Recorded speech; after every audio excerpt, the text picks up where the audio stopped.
الله أكبر الله.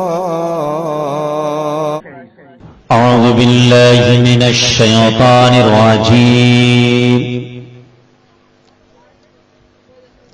بسم الله الرحمن الرحيم. الحمد لله نحمده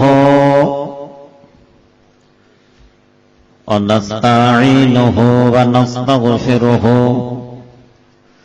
ونؤمن به ونتوكل عليه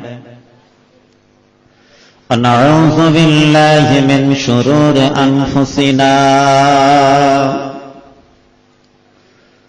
ومن سيئات أعمالنا. من يهده الله فلا مضل له ومن يضلله فلا هادي له. ونشهد أن سيدنا وشفينا وحبيبنا ومولانا محمد صلى الله عليه وسلم. أما بعد فقد قال الله تعالى في كلام المجيد والفرقان الحميد. إن الله وملائكته يصلون على النبي يا أيها الذين آمنوا صلوا عليه وسلموا تسليما. اللهم صل على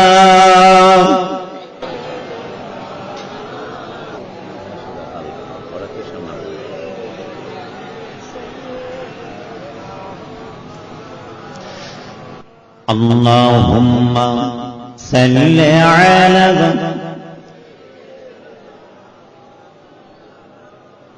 وعلى آل سيدنا.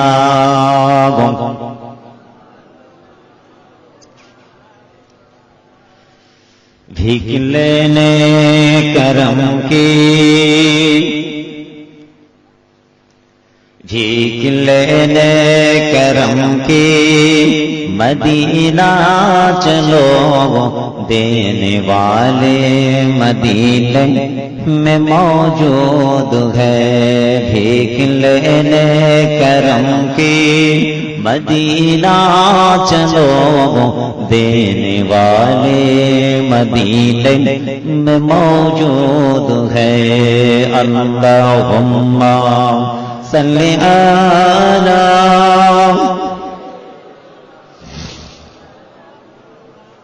वअला आलि सय्यिदिना. जाने वाले मदीने, जाने वाले मदीने में मौत हो जाइएगे, शहीदों की दर्जा मिल जाइए. जाने वाले मदीने में मौत हो जाइएगे, शहीदों की दर्जा मिल जाइए. शहीदों की किस्मत, शहीदों की किस्मत ऐसा ही है, बेहिसाब उनके लिए जन्नत ही है. भीख लेने करम की मदीना चलो देने वाले मदीने में मौजूद है. अल्लाहुम्मा. ठीक है.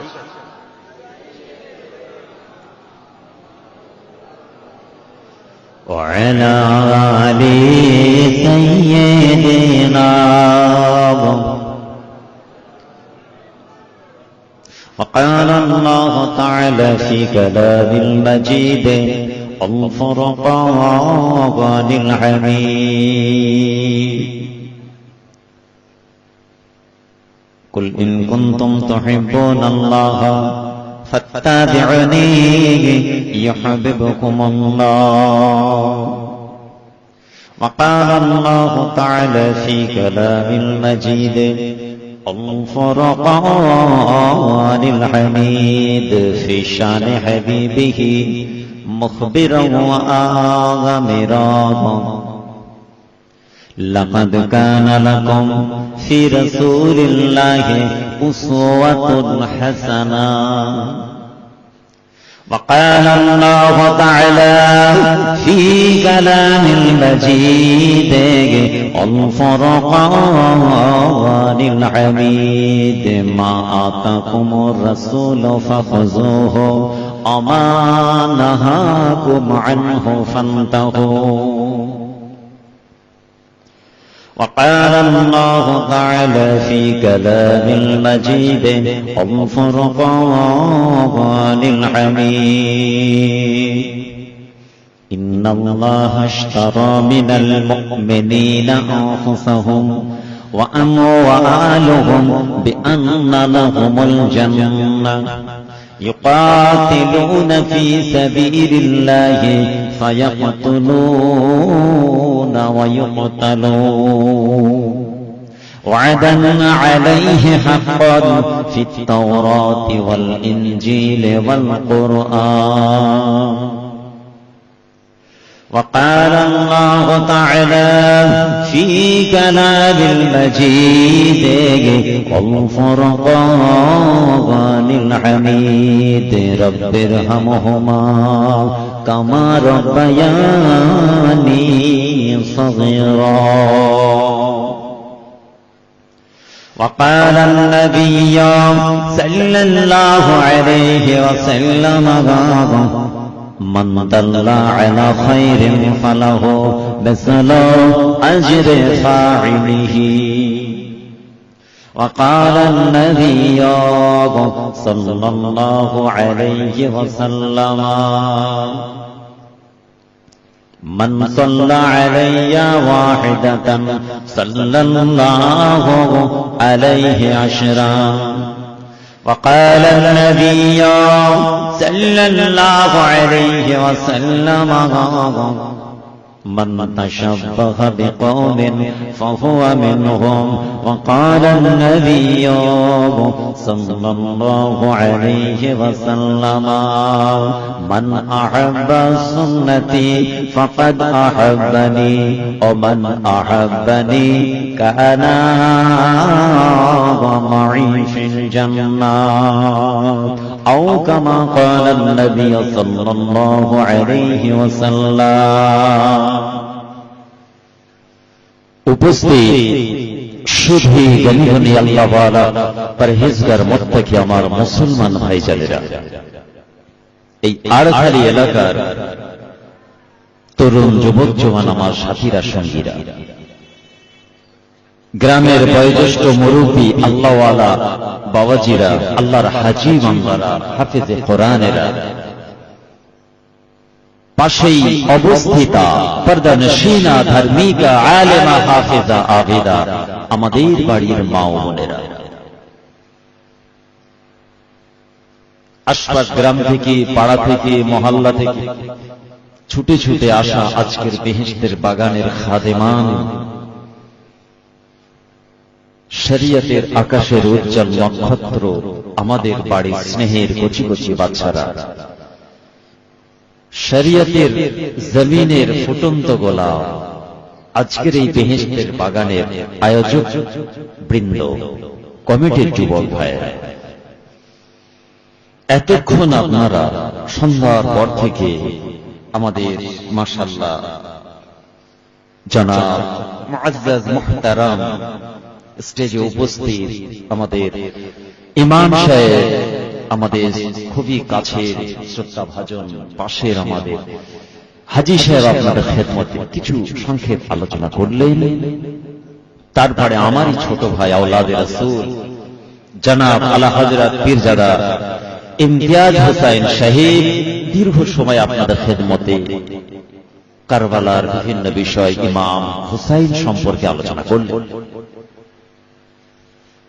এতক্ষণ ধরে আপনারা অনেক জ্ঞান অর্জন করেছেন।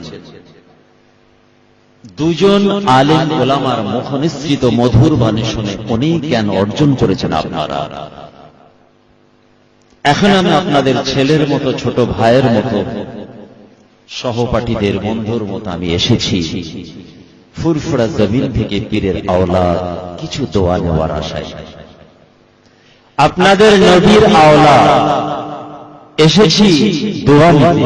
যেমন আপনারা এসেছেন বেহেশতের বাগানে কিছু পাওয়ার আশায়, নেওয়ার আশায়, আমিও গুনাহগার এসেছি কিছু পাওয়ার আশায়, নেওয়ার আশায়। পরিচয় দিতে গিয়ে আধ ঘন্টা সময় নিচ্ছি না, আর পরিচয় দেবার মতোই অধমের কিছু পরিচয় নেই।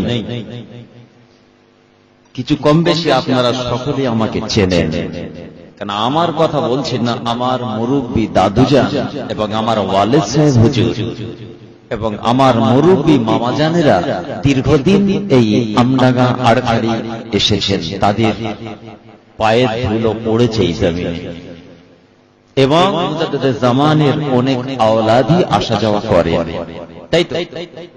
তাহলে আমার থেকে তাদেরকে আপনারা ভালো চেনেন।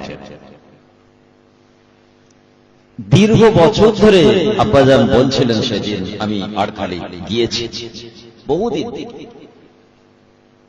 তোমার নানাজান আশিকে রাসূল ফানাফিল্লাহ ফানাফি শাইখ নানাজান ছোট হুজুর পীর কেবলা রাহমাতুল্লাহ আলাইহির কথা বলছেন যে তোমার নানাজানের সঙ্গে আমি আড়খালি গেছি।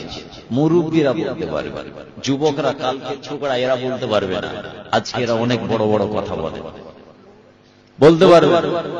এদের দাদু বাপকে জিজ্ঞাসা করলে বলতে পারবে, আমরা জানি না, আমরা ছোকরা বাচ্চা, আমরা জানি না। আমি তো জুম্মায় 8 দিন 2-4 বার এসেছি আড়খালি, তাই তাহলে আমাদের মাশায়েখদের সঙ্গে আপনাদের এই জমিনের সম্পর্ক, রিলেশন আছে। এটা কিন্তু তৈরি করা নয়, কোনো কারখানার প্রোডাক্ট নয়, কোনো গাছের ফসল নয়, কোনো নার্সারি হোম থেকে প্রোডাকশন নয়, এটা আসমান থেকে দেওয়া আমার আল্লাহর গায়বী রহমত এবং এই ভালোবাসা। যদি বলুন সুবহানাল্লাহ। যুবক ভাইগুলো আবদার করলো, ভাইজান আসেন, আমার দেশে একটা প্রোগ্রাম করি, তো সেটা ক্যান্সেল করে আমি বললাম ঠিক আছে চলো তোমাদের ওখানে। আমি একবারও যাইনি, আসবো। কদিন আগে এসেছিলাম খাস দোয়ার মাহফিলে, সেদিন আমাকে ছেলেরা লিখিয়েছে, তো আমি দাওয়াত নিয়েছি, আল্লাহ সময় মতো পৌঁছে দিয়েছেন, এসেছি। পরপর কদিন রাত জাগা চলছে ভাই, হাওড়া জেলা, মেদিনীপুর, বাঁকুড়া, পরপর কদিন চলছে, রেস্ট পাইনি। 1.5-2 ঘন্টা ঘুম হয়ে যাচ্ছে, সকালে ফিরেছি ভোরবেলা। কালকে 3টে প্রোগ্রাম ছিল। যাই হোক, আসুন এসেছি যখন কিছু আলোচনা করব, দোয়া করেন আল্লাহ যেন আপনাদের দোয়ায় আমার জবান থেকে আল্লাহ যেন কিছু বলিয়ে নেন। তো আমি যা কিছু বলবো আজকে, যা কিছু আলোচনা করব, প্রত্যেকটা কথা কিন্তু আমি নিজেকে বলবো 3 বার, আর একবার যেন সমক্ষে আপনাদের বলবো শরীয়তের মহব্বত। এই মাসটা কি মাস? আরবি মাসের প্রথম মুহররম। এই মাস সম্পর্কে আমাদের অনেকের ভুল ধারণা একটা, যে এই মাসটা হচ্ছে দুঃখে, কোনো আনন্দ খুশি করা যাবে না। এই শোনা আছে না? এটা হচ্ছে গনি, মানে দুঃখের বহিঃপ্রকাশ এই মাসে, কোন আনন্দ ফুর্তি করা যাবে না। আমি আমার জীবনে 18 বছরের পড়াশোনার জীবনে অথেন্টিক কোন দলিল আমি কিতাবে পাইনি। আপনারা যদি পেয়ে থাকেন আমাকে দেখাতে পারেন, তাহলে আমি ডকুমেন্টস রাখবো। দুঃখের আনন্দের বলে কিছু নেই। এই মাসের কিছু করণীয় আছে। আল্লাহ রাসূলের জামানা আসার পূর্বে ইহুদি নাসারা তারা এই মুহররম মাসের 10 তারিখটাকে পালন কি করত? একটা রোজা রাখত, একটা রোজা রাখত তারা এই মুহররম মাসের 10 তারিখ। আল্লাহ রাসূলের জামানায় সাহাবারা রোজা রাখছেন একটা করে, রাসূলুল্লাহর কাছে সংবাদ এলো ইহুদি নাসারা একটা করে রোজা রাখছে। রাসূলুল্লাহ সাহাবারা এসে বললেন, ইয়া রাসূলুল্লাহ, ইয়া হাবিবাল্লাহ, ইহুদি নাসারা তারা রোজা রাখছে, ঈসা আলাইহিস সালাতু ওয়াস সালামের মহব্বতে তারা রোজা রাখছে। আল্লাহ রাসূল বললেন, ইহুদি নাসারার থেকে বেশি হকদার আমরা আমাদের নবীর মহব্বতে আমরাও রোজা রাখতে পারি, তবে হ্যাঁ একটা নয়, একটা রোজা রাখলে ওদের অনুকরণ হয়ে যাবে, একের অধিক দুই বা তার বেশি। তো সেই রাসূলুল্লাহর হুকুম আজও চলে আসছে, আমাদের এটা করণীয়, একটা রোজা নয়, দুই বা তার বেশি।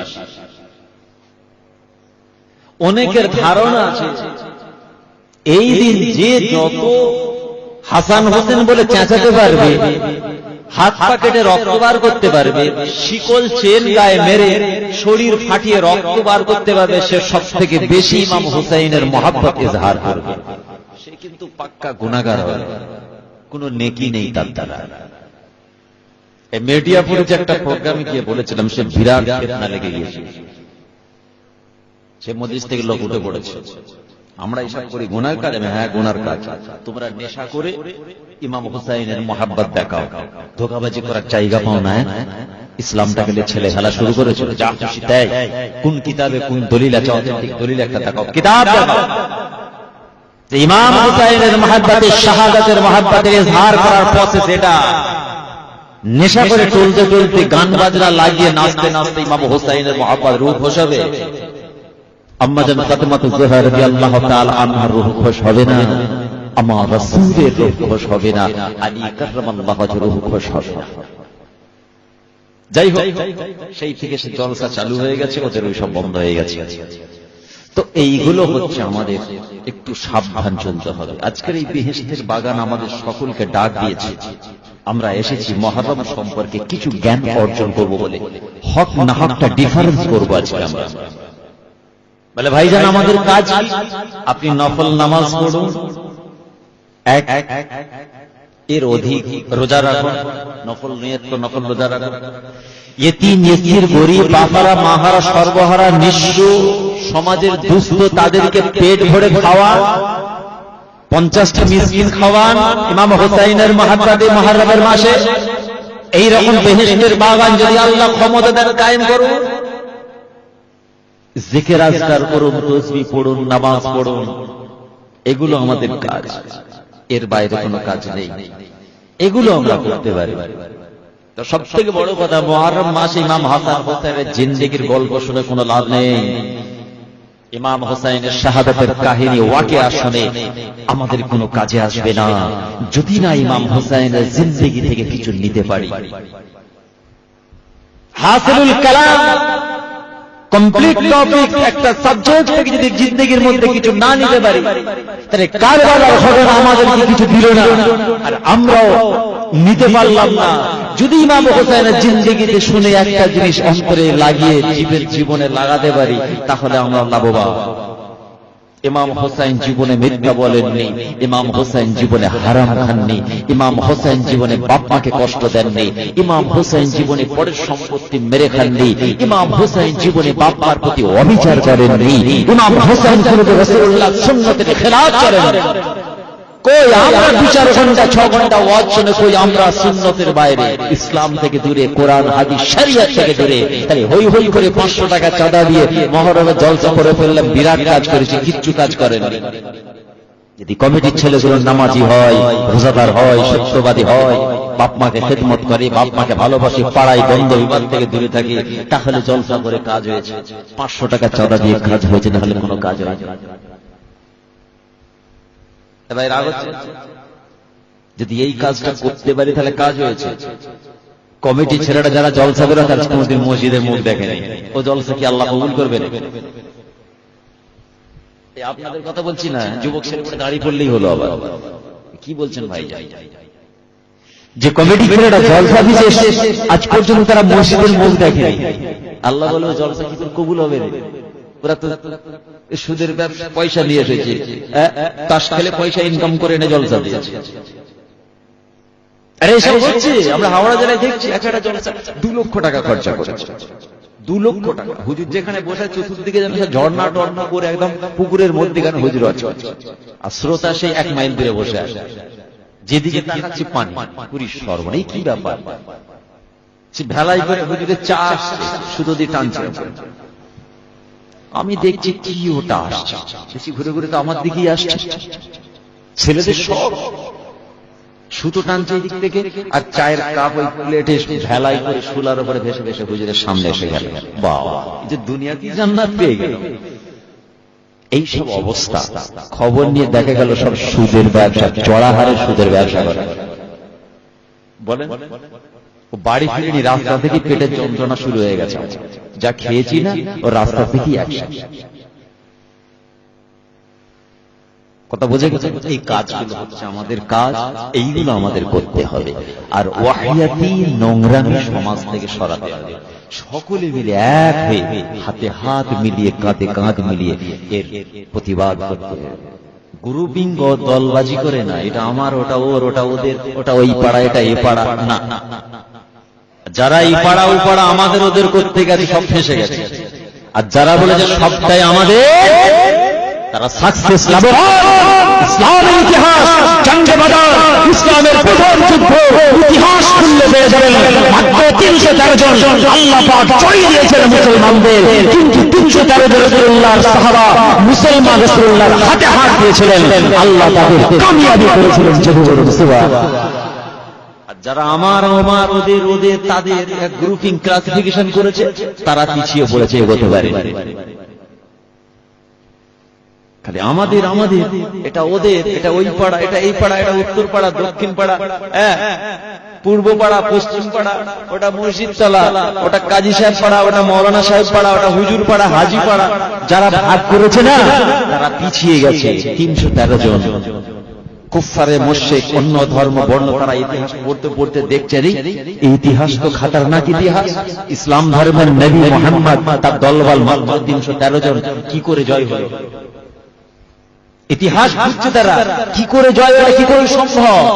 রাসূলুল্লাহ যে স্টাইলটা, স্ট্যামিনার সঙ্গে যুদ্ধ ছকটা সাজিয়েছিলেন, অন্য ধর্ম বর্ণ তারা সেই ছক ফলো করে দেশ পরিচালনা করছে, দেশের নেতারা রাসূলুল্লাহর রাস্তা ফলো করছে তারা। আমরা যদি ওই রকম এক জায়গায় হাত রাখতে পারি, আশপাশ এলাকা কিন্তু আমাদেরকে হিলাতে পারবে না। আর যদি আমরা নিজেরাই মাথা ঠোকাঠাকি করি, মারামারি করি না, ও পিছিয়ে পড়তে হবে, সামনে এগোনো যাবে না। ভাইরা আমার, দোস্তরা আমার, মূল বিষয় একটা, ইমাম হুসাইন রাদিয়াল্লাহু তাআলা আনহু জীবনে কোনদিন মিথ্যা বলেননি, হারাম খাননি, বাপ্পাকে কষ্ট দেননি, নিজের বাপ্পার প্রতি অত্যাচার অবিচার করেননি, নিজের জুবানটাকে জীবনে কোনদিন লাগাম ছাড়া করেননি। আল্লাহ রাসূল 2 বাচ্চাকে ডাকলেন, 2 নানাকে ডাকলেন। ইমাম হাসানকে বলছেন, এই হাসান জবাব দাও, যদি কোনো মানুষ তোমার সঙ্গে খারাপ ব্যবহার করে কি করবে? ইমাম হাসান বলে, নানাজান মাফ করে দেব। আবার যদি অন্যায় করে কি করবে? নানাজান মাফ করে দেব। আবার যদি অন্যায় করে কি করবে? নানাজান মাফ করে দেব। এই হুসাইন, তুমি বলো, যদি কোনো মানুষ খারাপ ব্যবহার করে, নানাজান মাফ করে দেব। যদি আবার করে, মাফ করে দেব।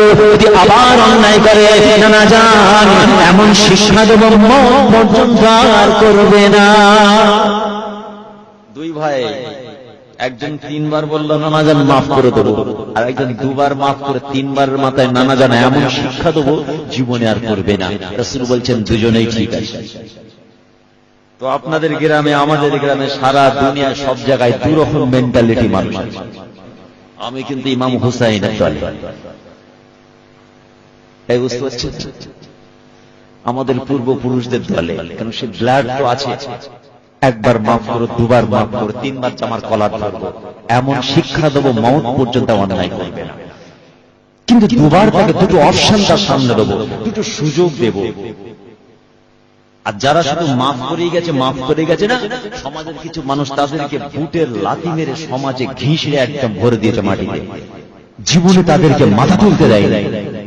আর যাদের মধ্যে অন্তরের চেতনা, কামনা, বাসনা সুস্থ যাদের প্রতিভাকে জাগাতে চায়, সমাজের কিছু নিষ্ঠুর মানসিকতার, খারাপ চিন্তা ভাবনার, নোংরা অ্যাটিটিউডের মানুষ যারা সমাজে আজ আছে, তারা এদেরকে দেখবেন চাপা দিয়ে দমিয়ে মাটিতে ভরে দিতে চায়। এরা মাথা উঁচু করে ইসলামের জন্য, দ্বীনের জন্য, শরিয়তের জন্য কিছু করতে চায়, এদেরকে মাথায় পা দিয়ে ডুবিয়ে দিচ্ছে। শোনেন, ইমাম হুসাইনের মতাদর্শে চলে আসে, ওই সমাজের নোংরা মানুষগুলোকে জব্দ করে দেওয়া যায়। ইমাম হুসাইন নানাজানকে বলেছেন, রাসূলুল্লাহকে দুবার মাফ করুন, তিনবারের মাথায় শিক্ষা দেন। যুদ্ধটা হয়েছিল কেন জানা আছে?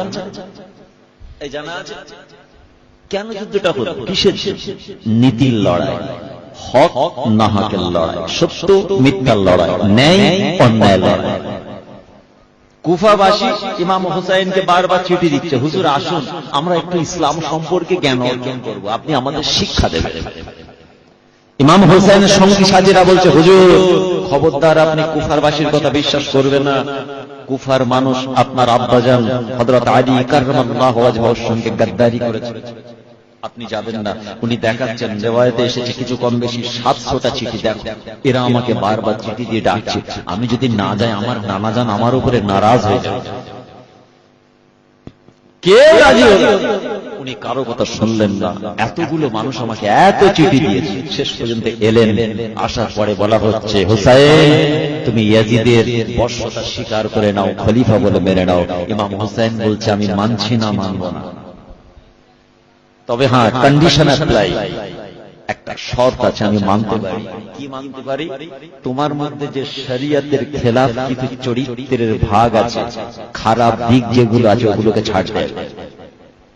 বাড়ানো নিজে থেকে তৈরি করা শরীয়ত তুমি কিছু করেছো, শরীয়ত যেগুলোকে অ্যাপ্রুভ করেনি সেইগুলোকে তুমি শরীয়ত সম্মত বলে চালিয়ে দিয়েছো সমাজে। আমি ইমাম হোসেন আওলাদ রাসূল তোমাকে সাবধানী বার্তা দিচ্ছি, ইয়াজিদ তুমি সেইগুলোকে বর্জন করো। আমি ইমাম হোসেন রাসূলুল্লাহর নাতি, তোমাকে খলিফা বলে মেনে নেব। আমি তোমার কাছে হাতে হাত দিয়ে তোমাকে বর্ষতা স্বীকার করব।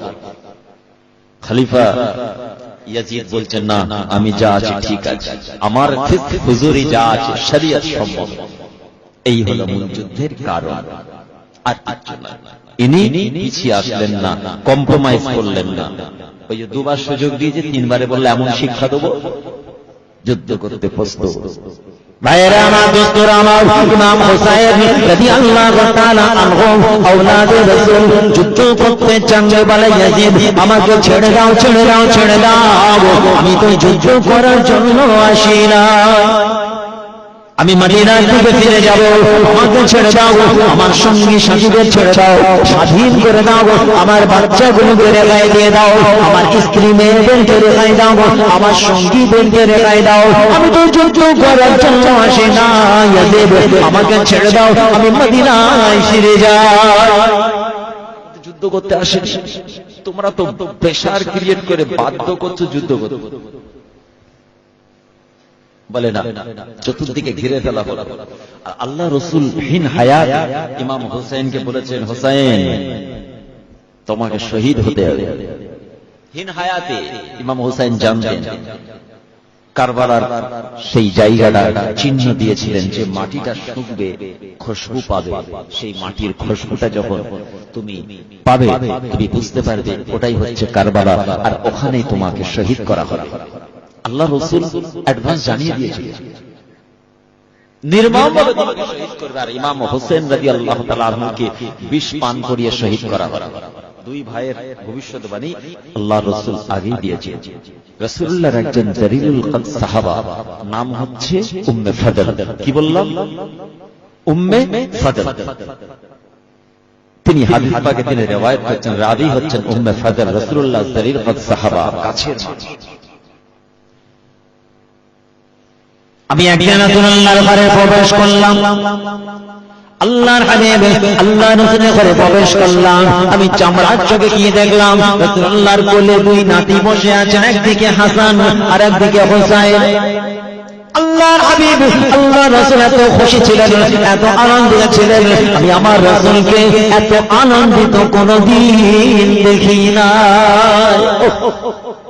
দুই বাচ্চাকে আদর করছেন, রাসূলুল্লাহর মনটা কত আনন্দিত, মন খুশিতে পাগল।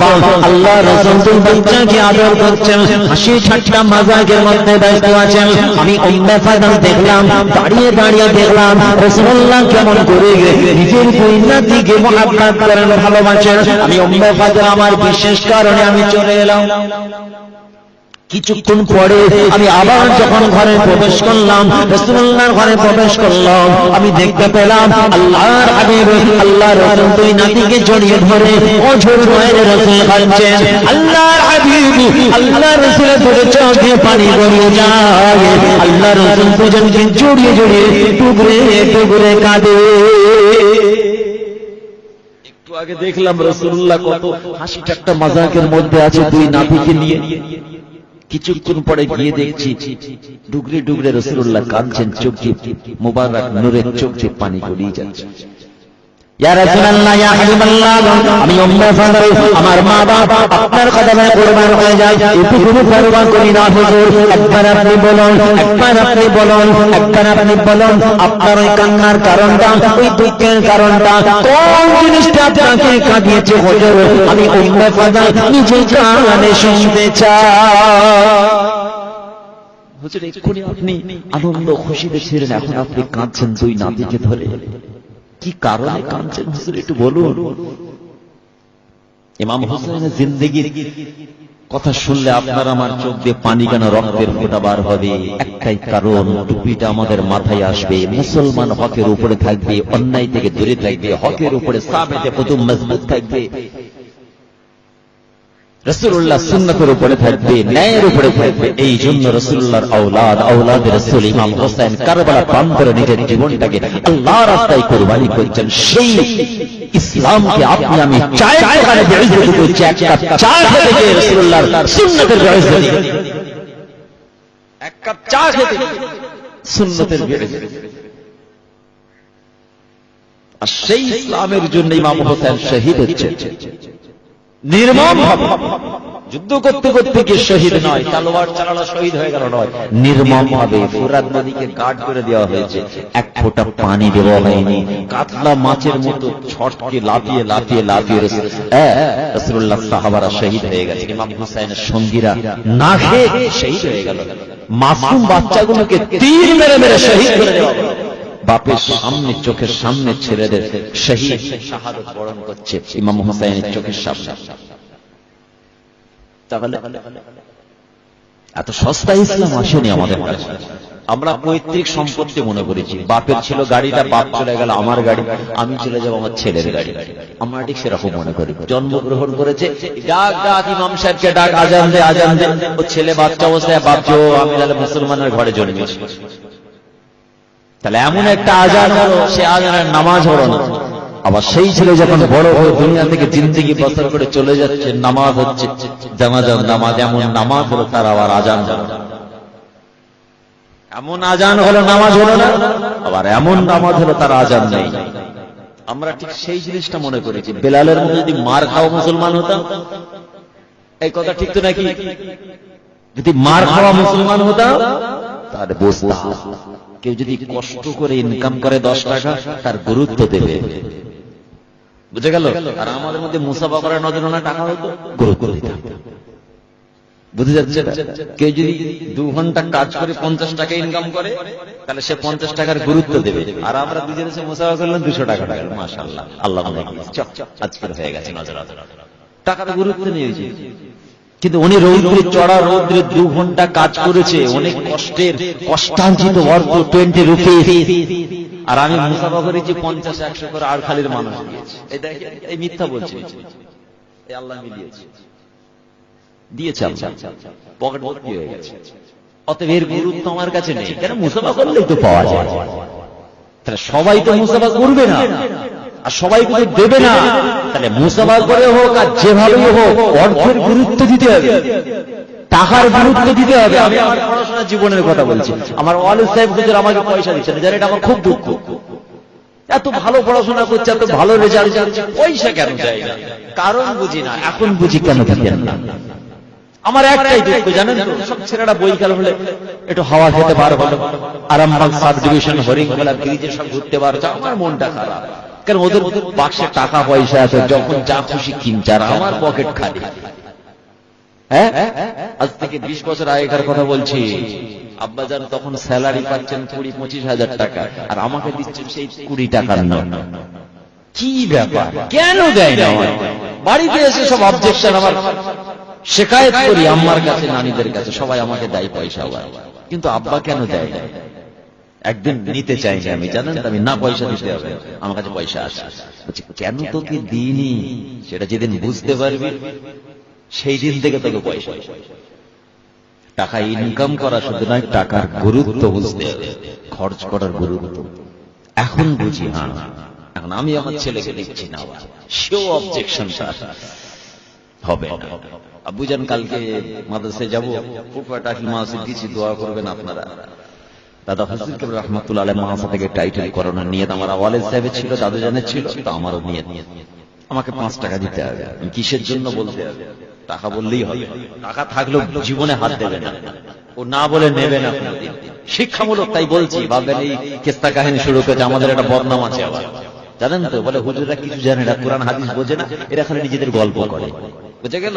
এর ভিতরে হাকিকাত আছে, শিক্ষা আছে। কেন এখন অনেক ছেলে বাচ্চা স্টুডেন্ট আছে, তাদের গার্জেন আছে, যারা বান্ডিল ধরে দিয়েছে, তাদের জন্য শিক্ষামূলক বিষয়। আমি কিসের দরকার 5 টাকা? বলে না ওই খাবার আছে, খাবো। আমি তো অনেকদিন নিয়ে আমি তো নিতেই পারি।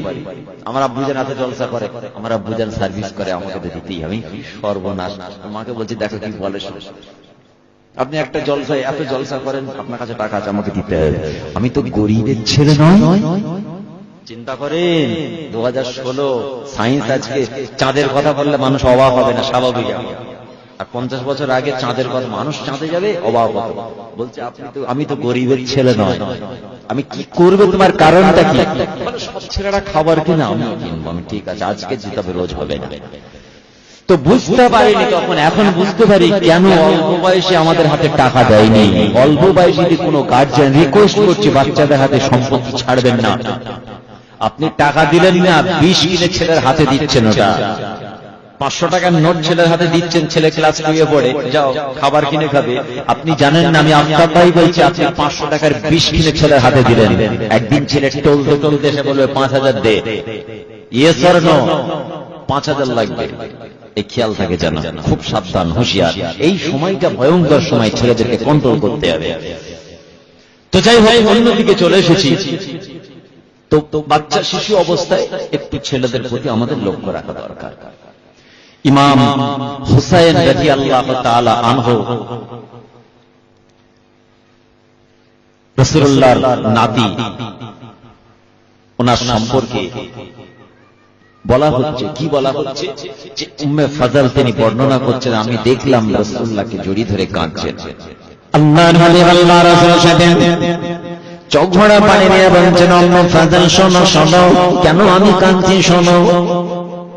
এই মাত্র জিবরিল ফেরেশতাকে আল্লাহ পাক পাঠিয়েছিলেন, আমি রাসূলুল্লাহ, আমাকে দেখিয়ে গেলেন, আমি রাসূলুল্লাহ চামড়ার চোখে দেখতে পেলাম। জিবরিল ফেরেশতা বলেছিল, আয় আমার হাবিব, আমার রাসূল, যে নবীদেরকে নিয়ে আপনি এত হাসি ঠাট্টা মজা করেন, এত আপনি খুশিতে পাগল, ইয়া রাসূলুল্লাহ, আপনি জানেন না আপনার বাচ্চা শিশু, আপনার কলিজার টুকরা, আপনার ফাতেমার লাল, ওই হাসানকে বিষ পান করিয়ে শহীদ করে দেওয়া হবে। শুধু তাই নয়, ইয়া রাসূলুল্লাহ, ইয়া হাবিবাল্লাহ, হুজুর, আপনার হোসেনকে এই কারবালা প্রান্তরে নির্মমভাবে শহীদ করে দেওয়া হবে। হুজুর আপনি জানেন না, জানেন না, আল্লাহ পাক সংবাদ পাঠিয়েছেন। শুধু তাই নয়, ও উম্মে ফজল শোনো, জিবরিল ফেরেশতা আমাকে দেখিয়ে গেল আমার হোসেনের ওই যুদ্ধের ময়দানে, আমার হোসেনকে যুদ্ধ করতে করতে যারে মুশরিকগুলো, ওজিদের নির্মম বিষয়ের মানুষগুলো, পাথর হৃদয়ের মানুষগুলো নির্মম ভাবে আমার নাতিকে শহীদ করে দেওয়ার পরে আমার হোসেনের পোশাকটায় রক্ত মাখা পোশাকটা, এক্ষুনি জিবরিল ফেরেশতা আমাকে দেখে গেল, আমি রাসূলুল্লাহ চামড়া চোখে সে পোশাকটা দেখলাম। শুধু তাই নয় ও ফাজাল জিবরিল ফেরেশতা একটা শিশি গরু আমার হুসাইনের কারবালার প্রান্তরে নির্মম ভাবে শহীদ করে দেওয়া হবে। আমার হুসাইনের শরীরের পাক শহীদের খুনটা জিবরিল ফেরেশতা একটা শিশি করে আমি রাসূলুল্লাহ আমাকে দেখিয়ে গেল। ও ভাইজি উম্মে ফাজাল, আমি আমার নাতিকে বড় মহব্বত করে ভালোবাসি, আমার দুই নাতিকে বড় মহব্বত করে ভালোবাসি। আমার দুই নাতির জন্য আমি রাসূলুল্লাহকে তো ফোঁটা চোখের পানি ফেলব না। কি মহব্বত নানা নানি। আল্লাহ রাসূল বলেছেন, আল্লাহ আমি আমার হাসান, শুনে হাদিস পাক বলছি, বুখারী শরীফের হাদিস, আল্লাহ আমি আমার হাসান হুসাইনকে ভালোবাসি, আল্লাহ আপনিও ভালোবাসবেন। রাসূল বলছে, আল্লাহ আপনিও আমার হাসান হুসাইনকে ভালোবাসবেন। কেন একটা সময় কুফারে মুশরিকরা রাসূলুল্লাহকে বলেছিল নির্বংশ। বুঝে যাচ্ছে না?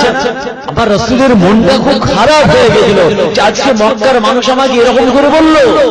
আল্লাহ জিবরিল ফেরেশতাকে পাঠিয়ে বলছে, না আমার হাবিব আপনি চিন্তা করবেন না, আপনি দুঃখ পাবেন না, ওরাই হচ্ছে নির্বংশ যারা আপনাকে বলে।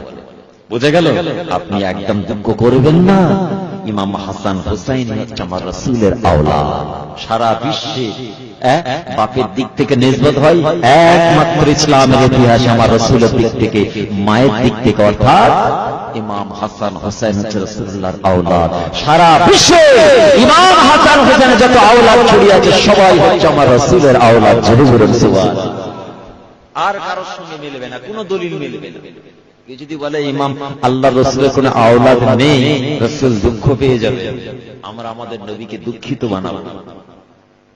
ফাতেমার কলিজার টুকরা আল্লাহ রাসূল বলেছিলেন আমার আওলাদ। একটা কম্বল নিলেন, ফাতেমাকে ডাকলেন, হাসানকে ডাকলেন, হুসাইনকে ডাকলেন, আর হযরত আলীকে ডাকলেন, কম্বলে জড়িয়ে দিলেন। বুখারী শরীফের হাদিস, বুখারী শরীফের হাদিস। জড়িয়ে নিয়ে বললেন এরা সবাই হচ্ছে আমার আওলাদ। যদি বলুন সুবহানাল্লাহ।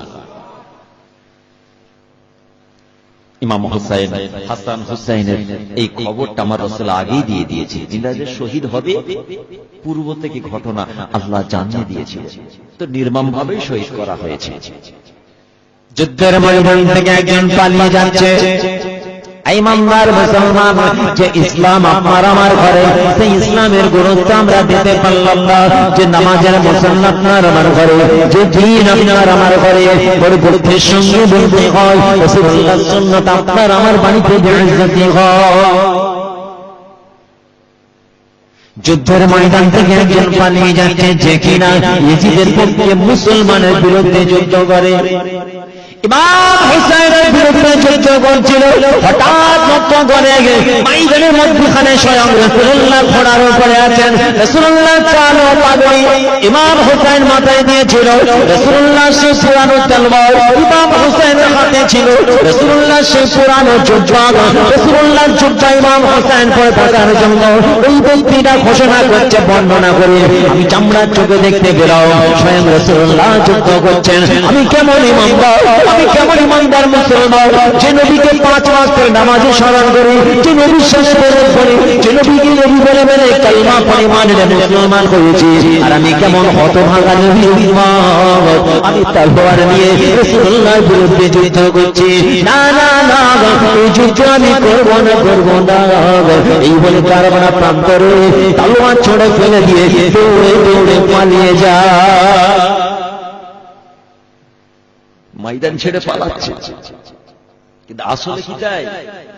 ইমাম হোসেন পাগড়িটা পড়েছেন আমার রাসূলের দেওয়া পাগড়ি, তলোয়ারটা রাসূলুল্লাহ দেওয়া তলোয়ার, জুব্বাটা রাসূলুল্লাহ দেওয়া। ব্যাস দূর থেকে হঠাৎ যুদ্ধ করতে করতে দেখছে রাসূলুল্লাহ, স্বয়ং রাসূলুল্লাহ যুদ্ধ করছে। তাহলে ইনাদের স্যাক্রিফাইস ফর ইসলাম, ইনাদের ত্যাগ ইসলামের জন্য, কিসের জন্য? সব আমাদের জন্য। আমরা কি করছি? হাই হাসান হাই হাসান করে হই হই করছি। আল্লাহ নাজাত দিক, জিন্দেগিটা বরবাদ হয়ে যাবে। তো আমাদের প্রতিবাদ করতে হবে, একত্রিতভাবে সকলে মিলে প্রোটেস্ট করতে হবে, প্রতিবাদ করতে হবে। তাহলে আরো আমরা অন্যায়ের মধ্যে জড়িয়ে যাবো, আরো গুনাহের কাজে মিশিয়ে যাবো। তো আমাদের এই কাজগুলো করতে হবে। নামাজ পড়ি, আসুন একটু জিকির করি, একটু তাসবিহ পড়ি। এই মুহররম উপলক্ষে একটা দোয়ার মাহফিল করি, ইমাম সাহেবকে দিয়ে মসজিদে ছোট করেই করি, তাহলে বাড়িতে ডেকে না 10-12 জন মিলেই করি, কিছু দান খায়রাত করি, কিছু গরিবদের হাতে তুলে দিই, খাস এই দিনটা মনে করে। ও দুঃখের সুখের সব বাজে কথা, কোনো দলিল নেই। বলে বিবাহ শাদী দেওয়া যাবে না, বলে আনন্দ কিছু করা যাবে না, কি বলেছে? দলিল দেন, মুখের কথায় শরিয়ত নয়, কিতাব দেখান, অথেন্টিক দলিল, কিতাবের হাওয়ালা দিন, পাবেন না, কেউ দিতে পারবে না। দুঃখে আবার আনন্দে। আবার অনেকে মনে করে মুহররম মানে ইমাম হোসেনের শাহাদাত, একদম সম্পূর্ণ ভুল কথা। মুহররম মানে ইমাম হুসাইনের শাহাদাত, এটা সম্পূর্ণ ভুল। এই ধারণাটা মাথা থেকে সরান। অনেকগুলো ঘটনা আল্লাহ পাক রাসূলুল্লাহর আগে বা রাসূলুল্লাহর জামানায় ঘটিয়েছিলেন বা আগামীতে ঘটাবেন, সেই রকম মূল্যবান ঘটনার একটা ঘটনা হচ্ছে ইমাম হুসাইনের শাহাদাত। বুঝে গেল? আল্লাহ পাক এই 10ই মুহররমে পৃথিবীর দুনিয়াটাকে ধ্বংস করবেন, সেই মুহররম মাসের 10 তারিখ। বুঝে গেল? আদম নবীর মা হওয়ার লেখা হয়েছিল, মোলাকাত হয়েছিল, গুনাহ মাফ হয়েছিল আরাফার ময়দানে, ওটাও ছিল মুহররম মাসের 10 তারিখ। আল্লাহর নবী ইয়াকুব নবী আলাইহিস সালাতু ওয়াস সালামের অন্ধ হয়ে গিয়েছিলেন, ইউসুফ নবীকে ফিরে পেলেন, চোখটা ভালো হয়েছিল এই মুহররম মাসের 10 তারিখ। বুঝে গেল? আল্লাহর নবী ইব্রাহিম নবী আলাইহিস সালাতু ওয়াস সালাম আগুনে ফেলা হয়েছিল এবং আগুন ঠান্ডা হয়ে গিয়েছিল সেই মুহররম মাসে 10 তারিখ। এইরকম অনেক বড় বড় ঘটনা ঘটেছে। মুসা নবী আলাইহিস সালাতু ওয়াস সালাম আল্লাহর সঙ্গে কথা বলবার জন্য তুর পাহাড়ে গেলেন, ওটাও ছিল মুহররম মাসে 10 তারিখ। এইসব মূল্যবান ঘটনাগুলো আল্লাহ পাক ঘটিয়েছেন এই মুহররম মাসের 10 তারিখ। কিয়ামত হবে সেই মুহররম মাসের 10 তারিখ। যদি বলুন সুবহানাল্লাহ। এই জন্য এই মুহররম মাসের 10 তারিখটা একটা আলাদা বার্তা মুসলমান আমাদের জন্য। এই দুঃখের অমুক-তমুকিটা ওটা সব বানানো গল্প, তৈরি করা জিনিস, আসলের কোনো দলিল নেই। তো ঘটনা শুনলে হবে না। ইমাম হোসেন অন্যায়ের কাছে মাথা নিচু করে, ন্যায়ের জন্য অন্যায়ের বিরুদ্ধে তিনি মাথা উঁচু করে দুনিয়া থেকে শহীদ হয়ে সারা বিশ্ববাসীর কাছে বার্তা পৌঁছে দিয়ে গেছেন, হকের জয় হবে। আর ইজ্জত দেনে ওয়ালা আল্লাহ, ইজ্জত লেনে ওয়ালা আল্লাহ। অতুইজ্জু মান তাশা অতুদিল্লু মান তাশা বিয়াদিকাল খায়র। একমাত্র আল্লাহর হাতে ইজ্জত দেনে ওয়ালা হলেন আল্লাহ, আবার ইজ্জত লেনে ওয়ালা হলেন আল্লাহ। তুতিল মুলকা মিম্মান তাশা ওয়া তানজিউল মুলকা মিম্মান তাশা। আমি আল্লাহ যাকে খুশি মালিকত্ব রাজা বানিয়ে দিই, কোটিপতি বানিয়ে দিই। ওয়া তানজিউল মুলকা মিম্মান তাশা, আমি আল্লাহ যার থেকে খুশি তার রাজত্ব বা ছিনিয়ে নিই। তাহলে ক্ষমতা এবং ইজ্জত দুটোই আল্লাহর হাতে। আমরা যতই লাভালাভি, কাউকে যদি মনে করি বেইজ্জতি করে দেব, ওটাও যেমন করা যাবে না। আবার যদি মনে করে কাউকে বিশাল ইজ্জত দিয়ে তাকে উপরে তুলে দেবো, ওটাও করা যাবে না। আল্লাহর হাতে ওটা। কথা বুঝে যাচ্ছে না? খুব সাবধান, কারো পিছনে অনেক কিছু বলে ফেলি, আমরা সমালোচনা করে ফেলি, কিন্তু এটা খুবই ভুল, অন্যায় কথা। আল্লাহ না জানতে। এখন কথা হচ্ছে আমাদের মধ্যে কিছু পরিবর্তন আনতে হবে। পরিবর্তন ইমাম হুসাইনের চরিত্র আমাদের মধ্যে আনতে হবে, আমাদের বাচ্চাদের মধ্যে আনতে হবে, বাড়িতে মা বোনেদের মধ্যে আনতে হবে। আমাদের দেশে, আমাদের গ্রামে, আমাদের সমাজে ইমাম হুসাইন যেমন হকের উপরে ছিলেন, হকের উপরে থাকতে হবে। এই চিন্তা ভাবনা আমাদের আগে আনতে হবে। কেসটা কাহিনী ঘটনা এ শুনেও লাভ নাই, বলেও লাভ নাই। সমাজ বাঁচবে কি করে সেই চিন্তা করতে হবে। ওই কেসটা কাহিনী ঘটনা বলে হুজুররা চলে গেল, আলেম ওলামা হুজুর কানে হাত দিয়ে 2 ঘন্টা এমন ঘটনা ধরলো, 2 ঘন্টা বলে চলে গেল, আমরাও শুনলাম। সমাজকে বাঁচানো যাবে না। আজকাল আলেম ওলামা মুফতি তাদেরকে বাড়িতে রান্নাঘরে ঢুকতে হবে, রান্নাঘরে। বোঝা যাচ্ছে না? সংসারের অশান্তিটা কোন জায়গা, এই কারণটা খুঁজে বার করতে হবে। বুঝা গেল? আল্লাহ রাসূল, আল্লাহর হাবিব যখনই বাড়িতে প্রবেশ করতেন, রাসূলুল্লাহর একটা সিস্টেম ছিল, বাড়ির দরওয়াজা খুলে বাড়িতে ঢুকে সালাম দিতেন। আম্মা জান আয়েশা বলছেন, আমি এত চেষ্টা করলাম যে আমার রাসূল ঘরে প্রবেশ করবেন, আমি আগে সালাম দেব, আমার দ্বারা আর হলো না। আমার রাসূল আমার আগেই সালাম দিয়ে দিতেন। জোরে বলুন সুবহানাল্লাহ। কটা বাড়ির গার্জিয়ান আছেন বলুন হাত তুলে, যারা বাড়িতে ঢুকে আগে সালাম দিয়ে আমরা দেই না? যেদিন এই নিয়ত করে বাড়ির দরওয়াজা খুলে ছেলে হোক, মেয়ে হোক, স্ত্রী হোক, সালাম দেব, সুন্নাত রাসূল আদায় হয়ে যাবে। জোরে বলুন সুবহানাল্লাহ।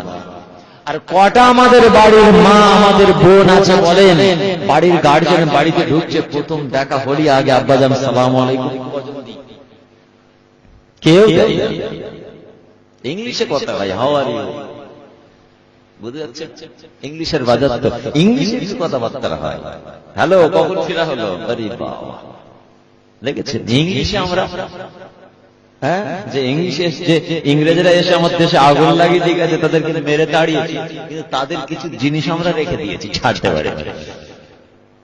বুঝতে যাচ্ছে না? তাহলে সংসারে স্বামী স্ত্রী, বাপ ছেলে, বাপ মেয়ে, বাপ বৌমা, এদের একটা সুন্দর সম্পর্ক, রিলেশন তৈরি হবে একমাত্র সালামের মারফতে। রাসূলুল্লাহর আদর্শ, সুন্নাতে রাসূল, সালাম দেওয়া সুন্নাতে রাসূল, জবাব দেওয়া হচ্ছে ওয়াজিব। আলা মান আরাফতা ওয়া মান লাম তারিফ, রাসূল বললেন যাকে চেনো তাকে সালাম দাও, আবার অচেনা ব্যক্তি তাকেও সালাম দাও। ওয়া মান লাম তারিফ, অন্য হাদিসে এসেছে আসসালামু ক্বাবলাল কালাম, কথার আগে তোমরা সালাম দাও। আপনি কেমন আছেন, আসসালামু আলাইকুম এটা নয়, আসসালামু আলাইকুম, আপনি কেমন আছেন। ছেলে বাপকে ফোন করছে, আব্বা কেমন আছো গো, আসসালামু আলাইকুম, হলো না। আগে আসসালামু আলাইকুম সালাম একটাই করতে হবে, তারপরে কেমন আছেন, তাহলে সুন্নাতে রাসূলের উপরে আমল করবে। এই ছোট্ট একটা কাজ, সালাম দেওয়া নেওয়ার মধ্যে একটা মুসলমানের সঙ্গে একটা মুসলমানের সম্পর্ক ভালো হয়ে যাবে। যদি বলুন সুবহানাল্লাহ।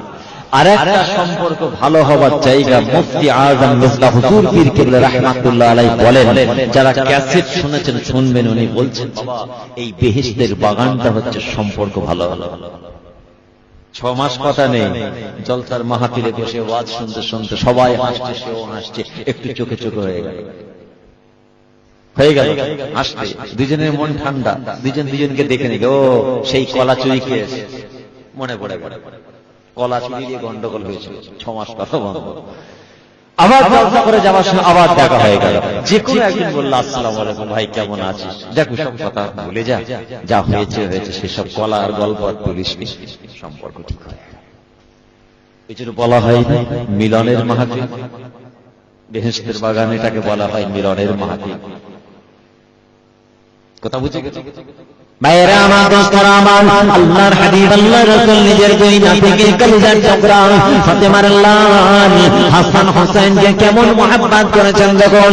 মদিনার মাঝে রাসূল আমার আছেন, রাসূলুল্লাহ সাহাবারা আছেন, দুই নাতি দৌড়ে দৌড়ে দৌড়ে নিজের নানা জানের কাছে দৌড়ে দৌড়ে যাচ্ছেন, কিন্তু মদিনার মসজিদে সাধারণ মানুষ ছিল না, রাসূলুল্লাহ সাল্লাল্লাহু সাহাবারা ছিল, আবু বকর সিদ্দিক, ওমর ফারুক, ওসমান গনি রাদিয়াল্লাহু তাআলা আনহুম, এই রকম জবরদস্ত সরলুল আদর রাসূলুল্লাহ সাহাবারা বসে আছেন, দুই বাচ্চা দুই ভাই দৌড়ে দৌড়ে দৌড়ে নানার কাছে যাচ্ছেন, সাহাবাদের গায়ে গায়ে পড়ে যাচ্ছেন, সাহাবারা তুলে দিচ্ছেন, আবার দৌড়ে যাচ্ছেন, আবার সাহাবাদের গায়ে পড়ে যাচ্ছেন। আল্লাহর হাবিব আল্লাহর রাসূল পরেশান হয়ে গেলেন, বেয়াদবি হয়ে যাবে, অন্যায় হয়ে যাবে, গুনার কাজ হয়ে যাবে, দুই নাতিকে দৌড়ে গিয়ে তুলে দিলে বেয়াদবি হয়ে যাবে। সাহাবারা সব বসে আছেন, বড় বড় আল্লাহর আশিক মানুষ, আল্লাহর হাবিব আল্লাহর রাসূল দুই নাতিকে তুই বলে দিলেন, মদিনার মসজিদে নিয়ে আছেন। সমস্ত সাহাবাদের বড় ভালো লেগে গেল, সমস্ত সাহাবা কেরাম উচ্চ আওয়াজে মারহাবা মারহাবা মারহাবা মারহাবা মারহাবা বলে চিৎকার করে আওয়াজ তুলে দিল। রাসূলুল্লাহ সাহাবারা সবাই আনন্দে কত খুশিতে সকলে চিৎকার করে বলেছিল মারহাবা মারহাবা মারহাবা। কিন্তু সাহাবাদের মধ্যে একজন রাসূলুল্লাহ সাহাবা পুরো মুহাব্বত করে ভালোবেসে একটা আরবি কবিতা বলেছিল, একটা আরবিতে কবিতা বলেছে, কবিতাটা ফার্সিতে, ওটা আমি বলবো না। আরবিতে একটা ফার্সিতে কবিতা বলেছে, ও বাচ্চা গোলাম তোমরা কত ভাগ্যবান, তোমরা কত নসিব, তোমাদের কত ভালো। ও বাচ্চারা, ও ইমাম হাসান হোসেন, তোমরা কত ভাগ্যবান, তোমরা জানো না কার উপরে তোমরা সওয়ারি হয়েছো, এটা তোমাদের অজানা। তোমরা কত ভাগ্যবান, তিন দুনিয়ার বাদশাহ, বাদশাহদের বাদশাহ হাবিবুল্লাহ জনাবে মুহাম্মদ রাসূলুল্লাহ সাল্লাল্লাহু আলাইহি ওয়াসাল্লাম আজকে তোমাদের সওয়ারি হয়েছে, তোমরা রাসূলুল্লাহর উপরে সওয়ারি হয়েছো, তোমরা দুজনে বড়ই ভাগ্যবান। আল্লাহ রসুলের চেহারা মোবারকটা লাল হয়ে গেছে। এরা ইশকে মোহাব্বতে রাসূলুল্লাহর ভালোবাসায় শের পড়েছে ফার্সিতে। আমার রসুলের পেশানিতে আপনার ঘাম এসে গেছে। রসুল যখন কোনো কাজে কামে ব্যবহারে অসন্তুষ্ট হতেন, চেহারা রংটা মোতাগাইয়ের পরিবর্তন হতো আর পেশানিতে ঘাম এসে যেত। আল্লাহ রসুলের কপালে ঘাম এসে গেছে আর মুখটা লাল হয়ে গেছে। আল্লাহর হাবিব আল্লাহর রাসূল বলেছেন, আয় আমার সাহাবা জবাব দাও, এমন করে কে বলেছো আমার দুই নাতির প্রশংসা করো না? আমি রাসূলুল্লাহর প্রশংসা করেছো। আমি আমার দুই নাতিকে বড় মহব্বত করি, আমি আমার দুই নাতিকে বড় মহব্বত করি, ভালোবাসি। আমার আল্লাহ দুই নাতিকে বড় মহব্বত করেন, ভালোবাসেন। আমার ফাতেমা ভালোবাসে, আমার আলী ভালোবাসে। আমার সাহাবা, আমার সাহাবা, এমন করে কে কবিতা পড়েছো বলো, সার্থক পরের মতো কবিতা পড়েছো। আমার দুই নাতির প্রশংসা করো না, আমি রাসূলুল্লাহ আমার প্রশংসা কেন করলো? চিন্তা করে দুই নাতির প্রশংসা হয়নি, রাসূল নারাজ। সেই রাসূলের আওলাদের সঙ্গে আমরা কিছু বাদ রাখছি না আজকাল। হুঁশিয়ার, রাসূলুল্লাহ দুই আওলাদের প্রশংসা একটু কম হয়ে গেছে বলে রাসূল নারাজ।